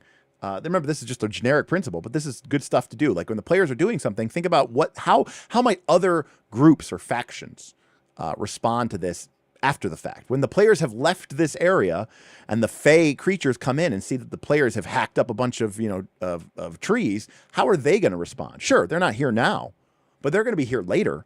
How would they respond to this? And how is that going to shape future events? Now, this is where we get into a little bit Stonetop specific. Bring it home, right? At the end of the day, the village of Stonetop is the foundation of your game. So be thinking always, how do we bring this back to Stonetop? How do we bring this back to the village? How do we bring this back to Stonetop? Now, this is advice that I'm going to read because this is new advice. So I'm curious what it says here. Let things breathe. Allow stretches of time to pass between adventures or even between moves. It's a big world out there, and the PCs have mundane daily tasks to attend to. Avoid the temptation to follow PCs' lives from day to day, hour to hour. Great advice. One of the things I'm excited about playing The One Ring is the players go on adventures that might take 2 or 3 weeks, and then you kind of glaze over the trip back, but then the players might take another week or 2 to get back. They might spend a month in Rivendell researching the magical blade that they found. They might go back to Bree and spend several months trying to figure out their next move. Just like in the Lord of the Rings, the movies do kind of a job of making it seem like things are hurry up. But even then, movies, it's kind of like, hey, they got to Rivendell and they were there for a long time, and then they went to Lorien and they were there for a good amount of time. So there's this idea of time passing. I hear all these stories about like, yeah, my group played a 0 to hero, level 1 to level 20 campaign, and they never even had time to craft anything because it was all done in 2 weeks. Like, and it's like, wait, what? Like, yeah, like at the beginning of the month, they were level 1. They were young peasants just out of their small village. And before the end of the month, they were fighting God in space, in the abyss. And they were level 20. And they had, the ancient artifacts of whatever, and that's crazy. That's just crazy, right? And so I think a lot of GMs, I don't have this problem as much anymore, but I will freely admit I used to have this problem, right? Which is always got to be escalating, always got to be escalating, always got to be escalating, always got to be escalating. Well, how do I escalate? More time pressure, more time pressure, more time pressure. It's even more dire than you thought. There's no time to rest. There's no time to rest. If you don't go now, everything will destroy. Ah! Right? That's how, because we're so coded to thinking tension, tension, tension, ratchet, ratchet, ratchet. And the only thing that we can think of to do with that is more pressure, more time, more pressure, more time. It's coming now. It's even bigger. It's even worse than you thought. If you let off the gas for even a minute, if you take even 1 minute to take a break, the world will certainly come crashing to an end. Now, part of the problem with that is endemic to level-based games like D&D and even Daggerheart, right? Because it goes from 1 to 10, and it goes from 1 to 20, and your character does become a literal, god among men. So I've discussed this before, specifically to Daggerheart, which is, in my mind, if I were to run a full Daggerheart campaign, 1 to 12, Derek Nightheart, I would want each tier to sort of be one story arc that might take weeks or months to resolve. But the idea that there's sort of a relatively pressing threat, right? The threat of the Orc Warlord sort of defined tier 1. And of course, in my game, tier 1 would be levels 1, 2, and 3. And the players don't have infinite time off, to go, because there is this threat of the Orc Warlord. Now, it doesn't mean that, every day is a battle for survival, but it does mean that the pressure is on. And I think we should be thinking about the game in terms of days and weeks, maybe months, but days and weeks. But then after that tier is complete, we might even take a whole session that's like between tiers. And we end at level 3, which in my game would be the end of, I'll use normal Daggerheart terms, right? The party's level 4, they beat the Orc chieftain or whatever, the Orc Warlord in a final epic confrontation. The party gets enough experience to level up to 5. They leave tier 2 and they are going to tier 3. We might take a session off where we just describe the passing of months or even years before the next major threat arrives. Think of it as like the next movie in the trilogy, in a trilogy, right? And not like Lord of the Rings, which is really just one big movie back to back to back. Think of it more like a Guardians of the Galaxy movie or the Marvel movie, where the first movie has this threat, they deal with it over 2 to 3 hours, it ends, and then the next time we see the movie, right? It's not like the next day. It might be months or years later. And we allow that time to pass. Yeah, Edward, I've never thought about that, Edward, but that's a cool way to think about it. I like that. I actually like that a lot. Think of it as it's almost like a new session 0. Just sort of, maybe you ask some new questions. Since the events of the Great Orc War, how have you changed? How have you remained the same?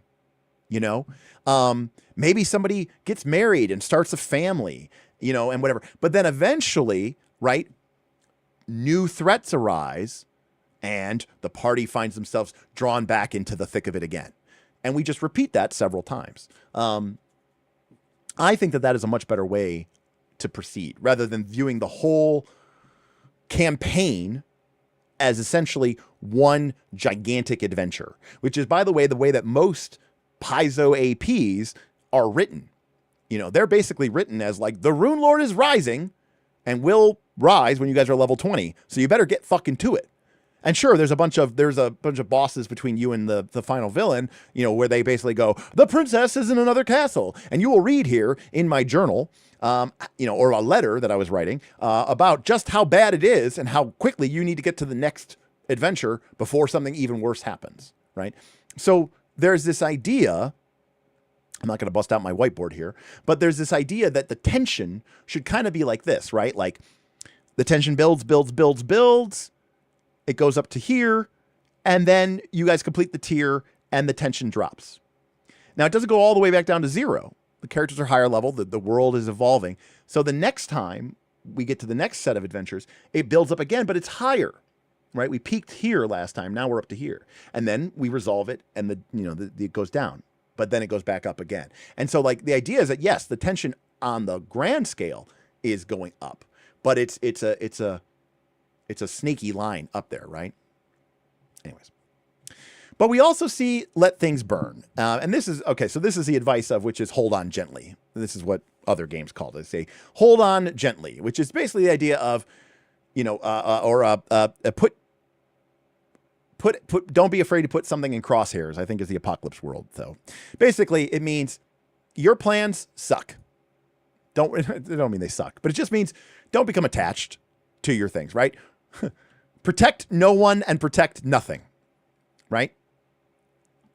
Many GMs have a very natural tendency to coddle the PCs, to shield NPCs, to preserve the status quo, to save their villains, right? If you have that tendency, burn it all away. Then let everything else burn too. You're not playing to preserve your darlings. You're playing to find out what happens. There is there's almost like a Buddhist-like quality to this, where you sort of reach this Zen moment where you suddenly stop worrying, and this peace comes over you that I can't describe to you unless you've felt it. And I was saying at the beginning of this stream that playing adventures, pre-written adventures, actually makes me stressful, because I'm very aware, right, that there's a right way to do this, there's a wrong way to do this, and if the players go left and they were supposed to go right, does that mean the entire adventure is now thrown off? And I want to respect their autonomy, so how do I get them back on the thing, and all this and this and this? And it stresses me. That's why I don't run adventures anymore. Okay, I stopped doing that a long time ago because I found it to be too stressful. When you can truly embody this, you will find a peace that you will not have experienced easily in your GMing life. This ability to truly be genuinely curious or invested or interested in what's happening, and to not feel this strange brooding pressure to fudge to save, or fudge to make it better, or fudge to make it different, or how am I going to get the party to go here, and and you're trying to herd cats and all this other just horribly stressful stuff. And when you let that go, man, it is so freeing. So we see some of the other generic advice here as well. Draw maps, leave blanks. We love that. generic advice here. Take breaks. Get your players engaged with helping build worlds. Sometimes disclaim decision making. That's the famous John Harper line, right? To disclaim decision making. Sometimes don't make the decision. Let your players make the decision. All right. That the creature you're fighting, he's a bloody mess, but he's not dead. You could save him. Do you? Or say, you know what? Let's roll a die and let's see what happens. Roll a d6, the die of fate. One way to disclaim decision making is just let the dice decide. It's just a d6, and low is bad and high is good. Sometimes having a player roll the die when you don't have a particular opinion should just let the players roll. How's the weather today? You know what? I have no idea. John, roll a d6. And you roll a 1. And I go, well, looks like the weather is terrible. A massive blizzard is sweeping down from the mountains. And the roads are completely iced over. And you're in danger of being frozen out. Now, I didn't know that was going to happen. I don't have anything big. But what about my adventure? And what about my prep? Well, you don't have that, so it doesn't matter. There's nothing to fuck up. It's like the smart black guy, the thinking black guy meme where it's like, you can't fuck up an adventure if you don't have one, right? That man is smart and we should listen to him. So if it wasn't obvious, what not to do? I think telling people what to do is just as good to tell people what not to do. And by the way, Daggerheart does a good job of this. They tell you, advice, and then they say common pitfalls to avoid. Again, they're using a little bit of a softer language than Jeremy is here in Stonetop. John is saying, do not do this. Do not plan a storyline. Do not plan a plot. Prep situations, not plots. Don't tell them what to roll. Don't make them roll just because. Or because maybe they wouldn't notice. Or any of that garbage. Like, how in other games, you'll decide that a monster is sneaking up on a camp and ask the PCs for a perception check? That's not a thing in Stonetop. Instead, you just make a soft move, like announcing trouble that hints at the monster's presence. You realize that the crickets have all gone quiet, and then maybe it's just your imagination, but you thought you heard something. Laughter? Out in the woods. What do you do? Another mistake, a common mistake. Don't stop making GM moves just because the players roll 10 plus. They're going to keep looking at you. They're going to keep wanting information from you. And that means you're allowed to keep making moves. Now, granted, you might not hit them with the hardest move possible. You're going to go to your softer moves. But still, you're not priced out of the game. You're not locked out of the game. See, they even say here, right? You'll describe what happens. Yeah. And you'll give them the success that they just earned. Sometimes a player will just grab the initiative and follow up. And if that's cool, go with it. And by the way, I think that's awesome. By the way, but usually the players will still be looking at you to see what happened. The fiction churns along and the bad guys keep doing bad things. And so this is a classic instance of where I don't want to yuck on anybody's yum, but I see people go, I don't understand Daggerheart. Why would I put more monsters in? If the players don't roll well enough, the monsters don't even get to go. And then when I do get a turn to go, why wouldn't I just activate my most powerful monster? And the reason is because the fiction is real. If I have a bunch of minion, orc, goblin, if I have a bunch of goblin mooks on the scene, if they're going to do things. And if the players ignore them, that's a golden opportunity. Those goblins are going to come up and stab you and attack you. They're not literally just standing there like it's a Final Fantasy Tactics or an XCOM game being like, dun, dun, dun, dun, dun, dun, dun, dun, dun, dun, dun, dun, waiting for clink, clink, a spotlight to sink on them. No, we are portraying a fictional reality. And that fictional reality involves the fact that those goblins are swarming amongst you and they're trying to quadruple shank your wizard into bits and make his robes bloody messes, bloody rags.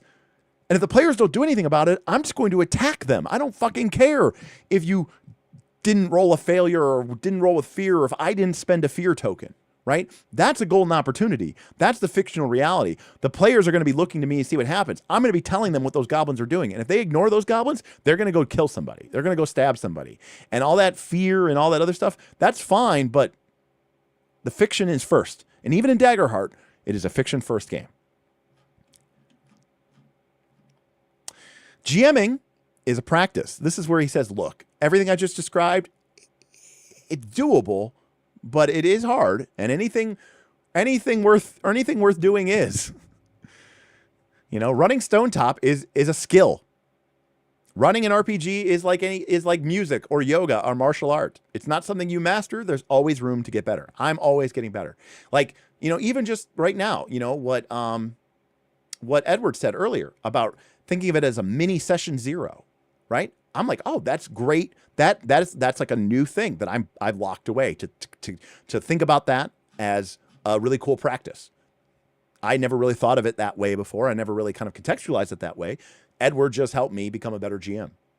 So I think that there's always room to get better. Running Stonetop is not exactly easy. Full transparency, but you get better at it by doing it, by reflecting on how things went, and by trying to just do better next time.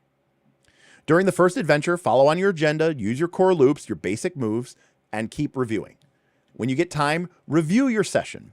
I know it's kind of cringe, but a lot of you play online these days. Now, you can ask your players for permission, but if you're not going to show it to anybody, maybe you don't, because you don't want anybody to feel uncomfortable. Maybe you surreptitiously record your session just for your own edification. Go back, watch yourself GM. I have that advantage. I have hundreds of hours, right, of me GMing on video.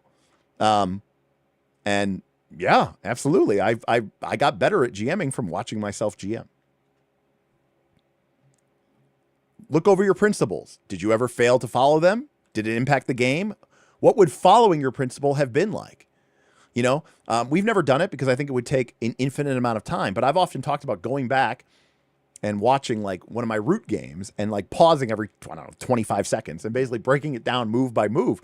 But I promise you what I would probably do if we did that is I would be like, oh man, you know what I could have done that would even be better there? Oh, at that point I was kind of being a dick, and I don't know exactly what I was trying to, I may figure out what my agenda was. I could have done that better, I was being a little bit of Stonewall and I wasn't giving enough information. I wonder why, what bias was I trying to overcome there, I was really trying to push Bob to make an interesting decision, but he seemed really set on making a boring decision, and so there's a lot of great moments where you can kind of go into that, and then do better. Prep. So normally we think of these games as being no prep, right? But the fact of the matter is sometimes prep involves reviewing your notes. In Blades in the Dark, you might review your clocks. You might review your factions, your fronts. And why would you prep in this game? Prep is the lonely fun, or for some, the stressful work of getting ready for the next game. I am one of those people that both loves and hates prep. As weird as it might sound, I think I prefer to prep if I'm actually going to use it. I'm one of those weird people who I have a really hard time wanting to prep for my own game, but I think prepping in a generic sense is kind of fun and interesting. Let me put it another way. I will happily draw a dungeon map just for fun, but I don't enjoy as much having to prep for my next game and make a monster. You know what I mean? It's kind of weird. But anyways, why would you prep? Well, for starters, it can help you give up your interesting stuff, Sometimes having cool little quotes or quips, a neat little idea, it can help you. It could speed up your play, especially with maps or monsters.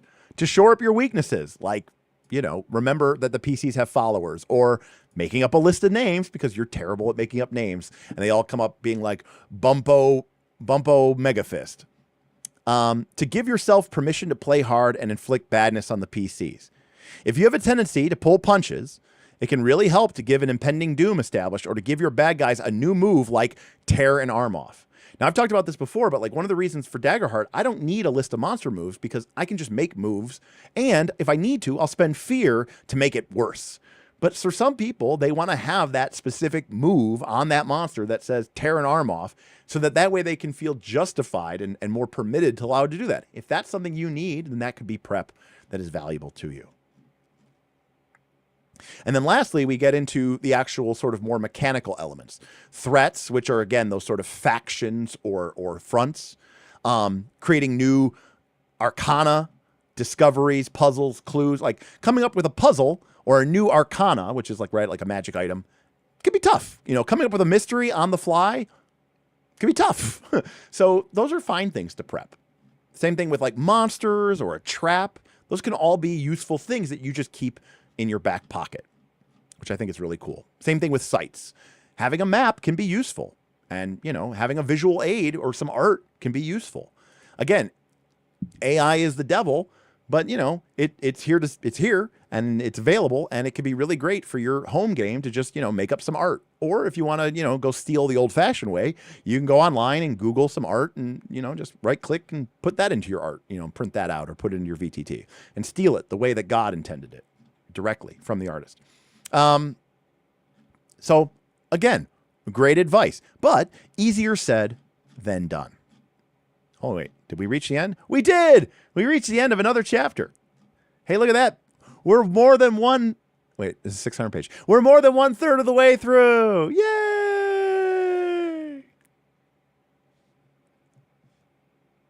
We did it, everybody. We did it. We are 34.5% of the way through. And 34.5% is basically 40%, which is almost 50%. So in a way, we're almost completely done. Right.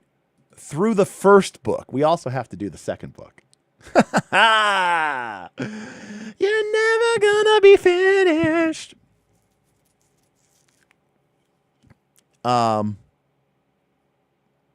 mean, this is a clinic on how to run PBTA.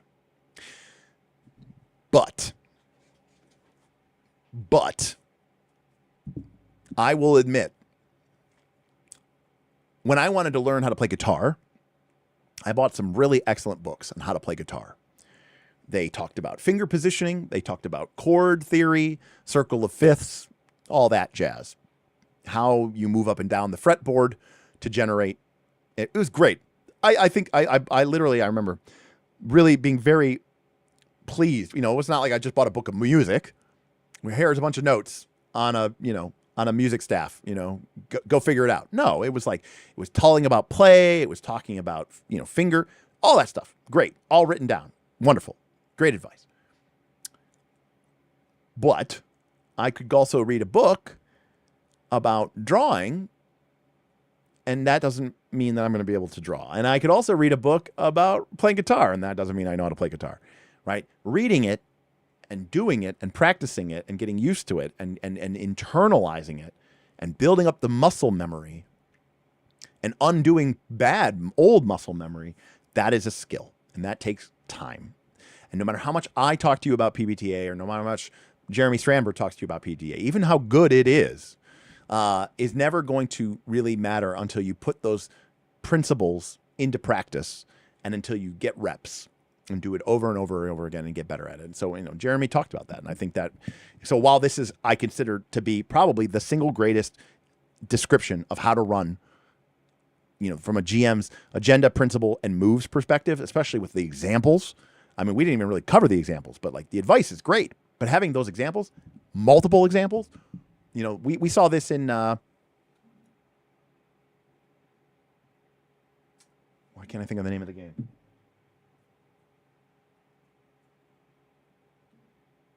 Oh. Mythic Bastionland. I thought Chris McDowell did an excellent job at the end of Mythic Bastionland of talking about, like, right, the apocalyptia, I don't even remember what it was called, but like the last, like like the last, like 20% of this book is just about the Apocrypha, is just about like advice, examples of play, commentary on the play, right? John Harper did the same thing in Blaze in the Dark, but this did it even more fully. And I thought this was a excellent job. I mean, I thought this was delicious.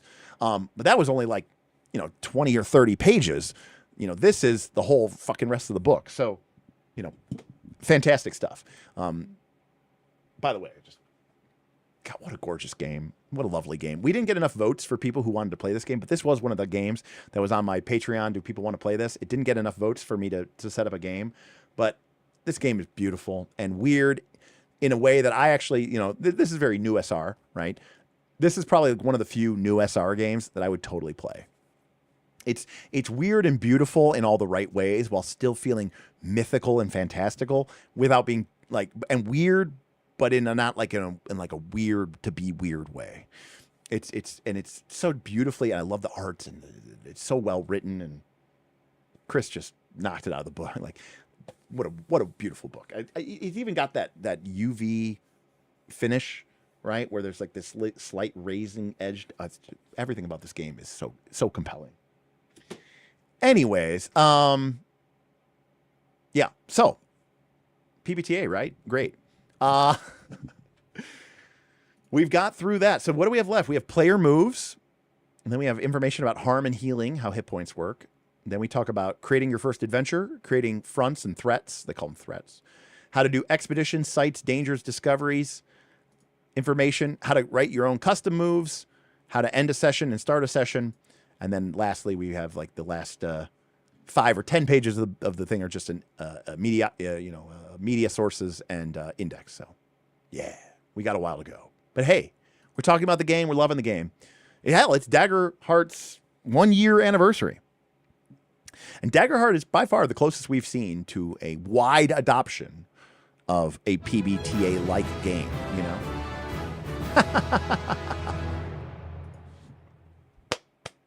Edward tipped $11 just so PBTA wins. Smiley face emoji. Technically correct is the best kind of correct. PBTA with an $11 tip from Edward is the winner at 116. Love it. But again, like obviously reading this, do I want to play Stonetop now? Yes, of course I do. Like it's well written, and it's clearly designed to hum. And I think that there's a deep satisfaction in this slowed down style of play. I like the focus on the village. That feels like something different, that we don't see in other games. It's what really makes this game stand out to me.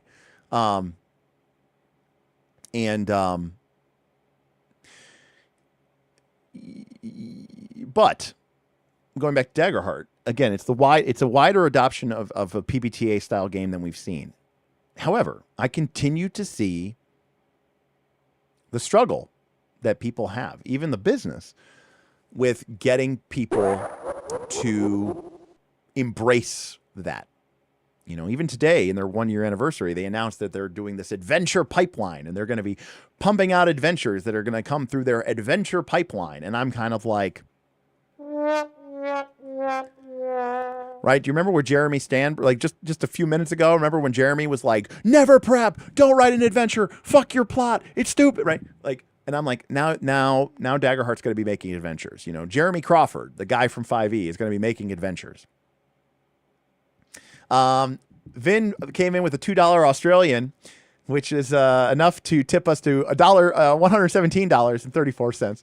By the way, this is a meaningful poll because all of my streams for the foreseeable future, are going to either be us talking about Stonetop, or me continuing to read the OSR or the BX D&D playthrough of the Fellowship of the Bling. So this is it. This is all you're getting from me for the next, month. It's going to be up until NightCon. It's going to be either Stonetop or Fellowship of the Bling. I mean, obviously, on top of that, we're going to be doing we're kicking off 4 games of Avatar: Blades in the Dark,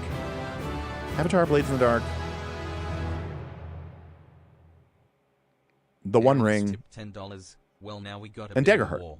PBTA for life.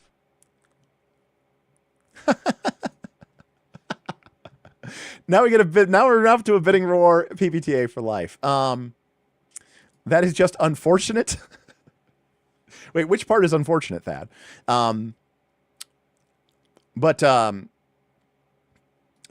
was going to say is, I have high hopes that at least 1 or 2 of the groups, just from who I know that's in them, will be permissive to allow the sessions to be recorded. So in addition to getting our normal streams, I'm also going to be running weekly or bi-weekly games of Avatar Daggerheart, Blades in the Dark, and of course the One Ring. So those are going to be coming out as well. So we're going to get some, actual plays, that we like to call them. So, from a content perspective, I think you guys are going to be pretty much, inundated with content from Knights of Last Call. In addition to anything else that we're going to be trying to kick off, getting Smith and Bob in here, getting Tim in here. Oh my God, what is happening right now? I was like, look, all of a sudden I just hear, I have like my computer lagged, and all of a sudden I got a bunch of Kefkas. We have another super chat says, I cannot outbid you all day, but I can try. OSR back in top. 15 Insight says, I don't have a horse in this race, but I am just here for pure chaos. But, this is hilarious. Look. You're gonna get a unique opportunity at NightCon. Aaron, I am so excited for NightCon, for Origins. I'm excited to see how you guys do at the booth. I'm excited to hype you up. I'm excited to do some streams from Origins. Again, anything I can do to sort of to give you a leg up. I want this to be a really successful thing for you guys. I'm really looking forward to it, and I think it'll be a lot of fun. Also, Daring to Press totally stole our idea, man. They totally stole from us. Stole from you mostly, but just saying. But yes, somehow Vin is voting for OSR, while also Vin is going to be running Daggerheart. That alone, we need to get a stream for that. $14.35. Chaos. Pure chaos. Horizon Thunder Sphere. That's because of doing the math to keep it exactly tied up is hilarious. Not only they totally stole it, and that's okay. But you know what? That's fine. I think at the end of the day, the choices that, especially with the KLC special, I think are the superior die.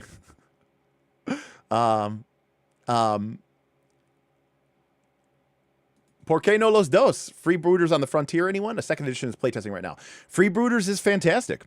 And I absolutely love it. I think it's a great game. I think everything that Jason Lutz puts out is fucking solid fucking gold.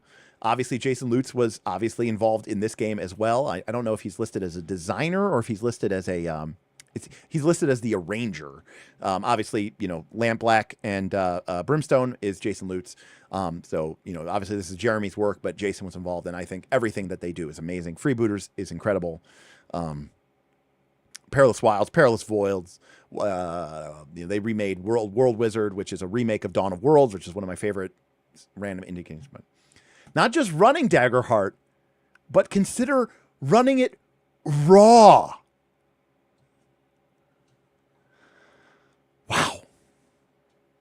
Wow. 15. Peace out. I look forward to talking with you about our upcoming game. So in addition to covering Stonetop, to covering fun OSR stuff, to doing a bunch of new actual plays, to trying to kick off the solo Moria game, we have NightCon coming up.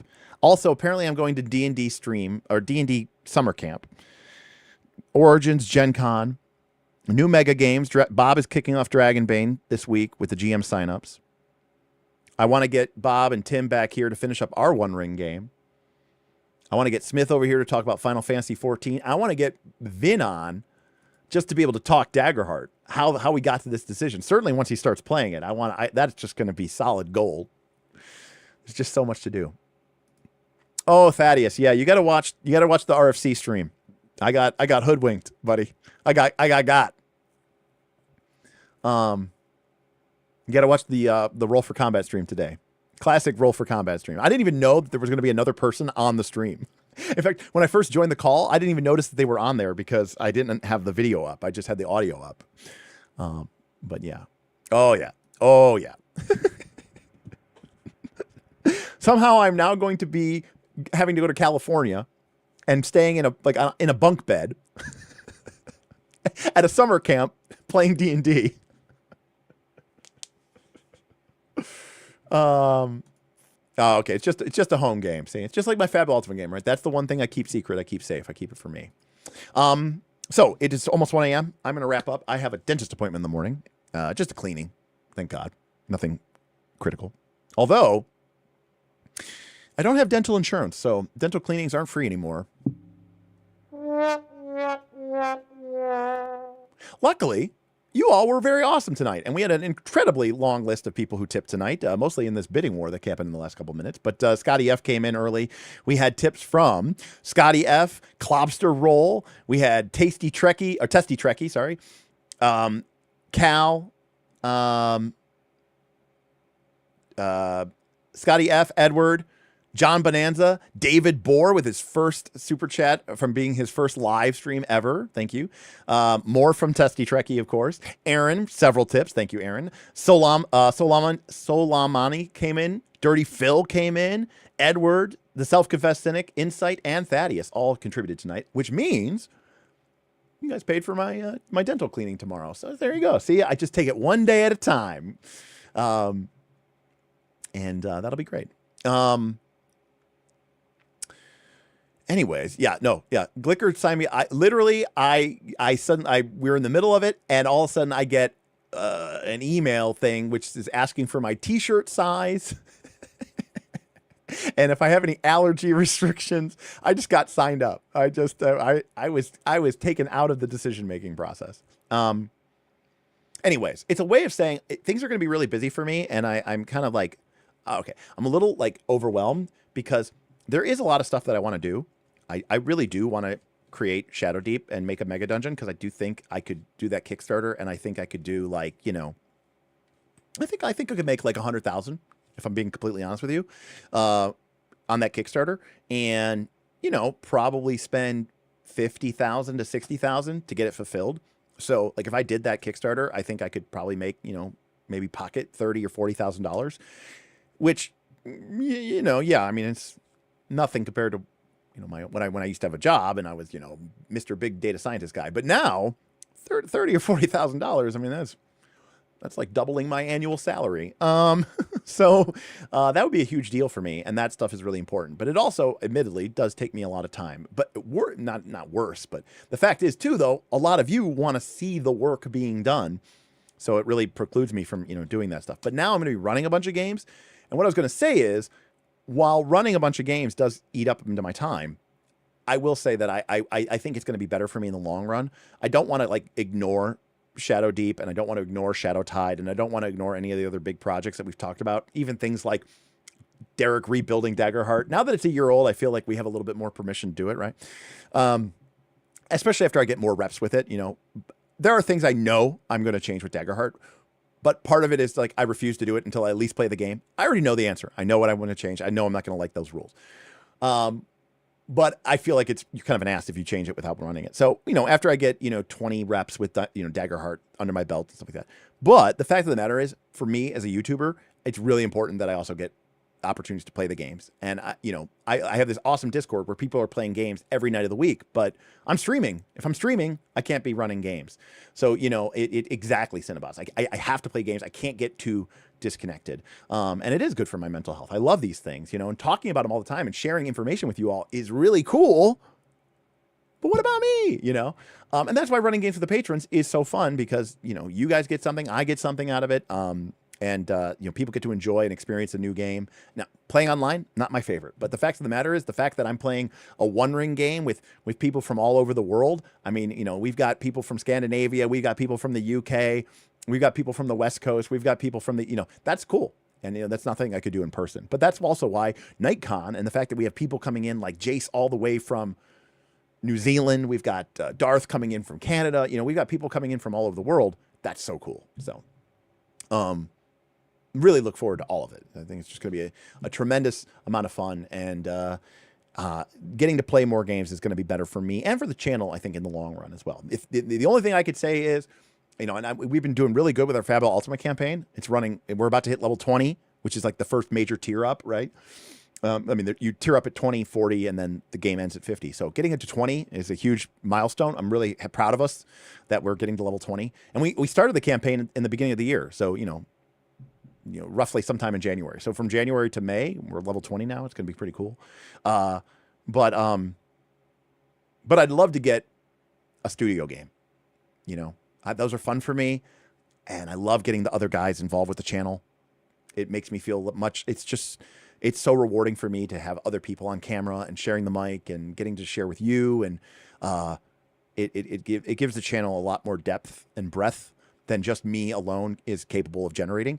And, getting people remotely on, sharing the actual plays is fun. Getting Evan on as a guest, level 2 janitor, Tundless, Vin, those are all great. But nothing beats getting people here in person, getting to use our cool studio, interacting and sharing with the chat, having fun little, chat interaction tip things and, wheels of pain and all that other fun stuff.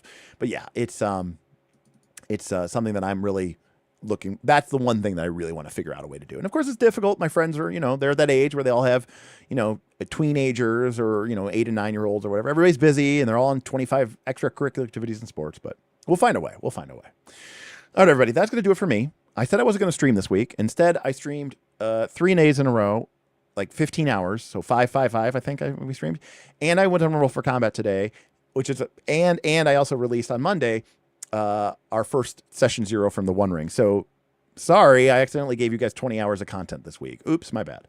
But I may be out tomorrow because I might be driving down to Columbus, not just to go to a concert, but also to scope out the future NightCon room and get some measurements and take some pictures and start making some plans. So, because we've only got a month. In fact, today's Wednesday. So in 1 month, 28 days, NightCon session 0 begins.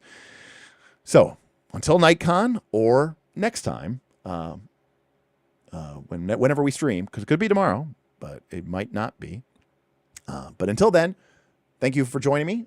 If you'd like to support this channel, I really appreciate any likes, comments, subscriptions. Let me know what you think about Stonetop and PBTA. Or you can join our Discord by joining our Patreon. Patreon.com/nightslastcall is the coolest way to join us. You can join a huge community of a lot of like-minded gamers who are really interested in running a lot of ton of interesting and cool games. You might even be able to join one of our mega games. We're kicking off Dragontide, which uses Dragonbane, and of course, Northern Reaches. Season 4 is the 5th season, even though it's called Season 4, of our Pathfinder 2 mega game, which is now expanded over basically the entire history of our Patreon. So those are really, really cool as well.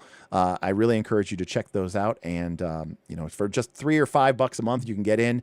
If you want to join more for more, you can. I think a lot of people find they get a lot of value out of being a community member and being able to talk with other people, bounce ideas off of people. It's a really great chamber. So that's right. And the most important thing is, if you think I'm wrong and an idiot, then the best place for you to be is definitely the Patreon, because that Discord, man, there's just full of people who think I'm an idiot. So that's the place to be. Otherwise, we'll see you next time on Knights of Last Call. Peace out, everybody.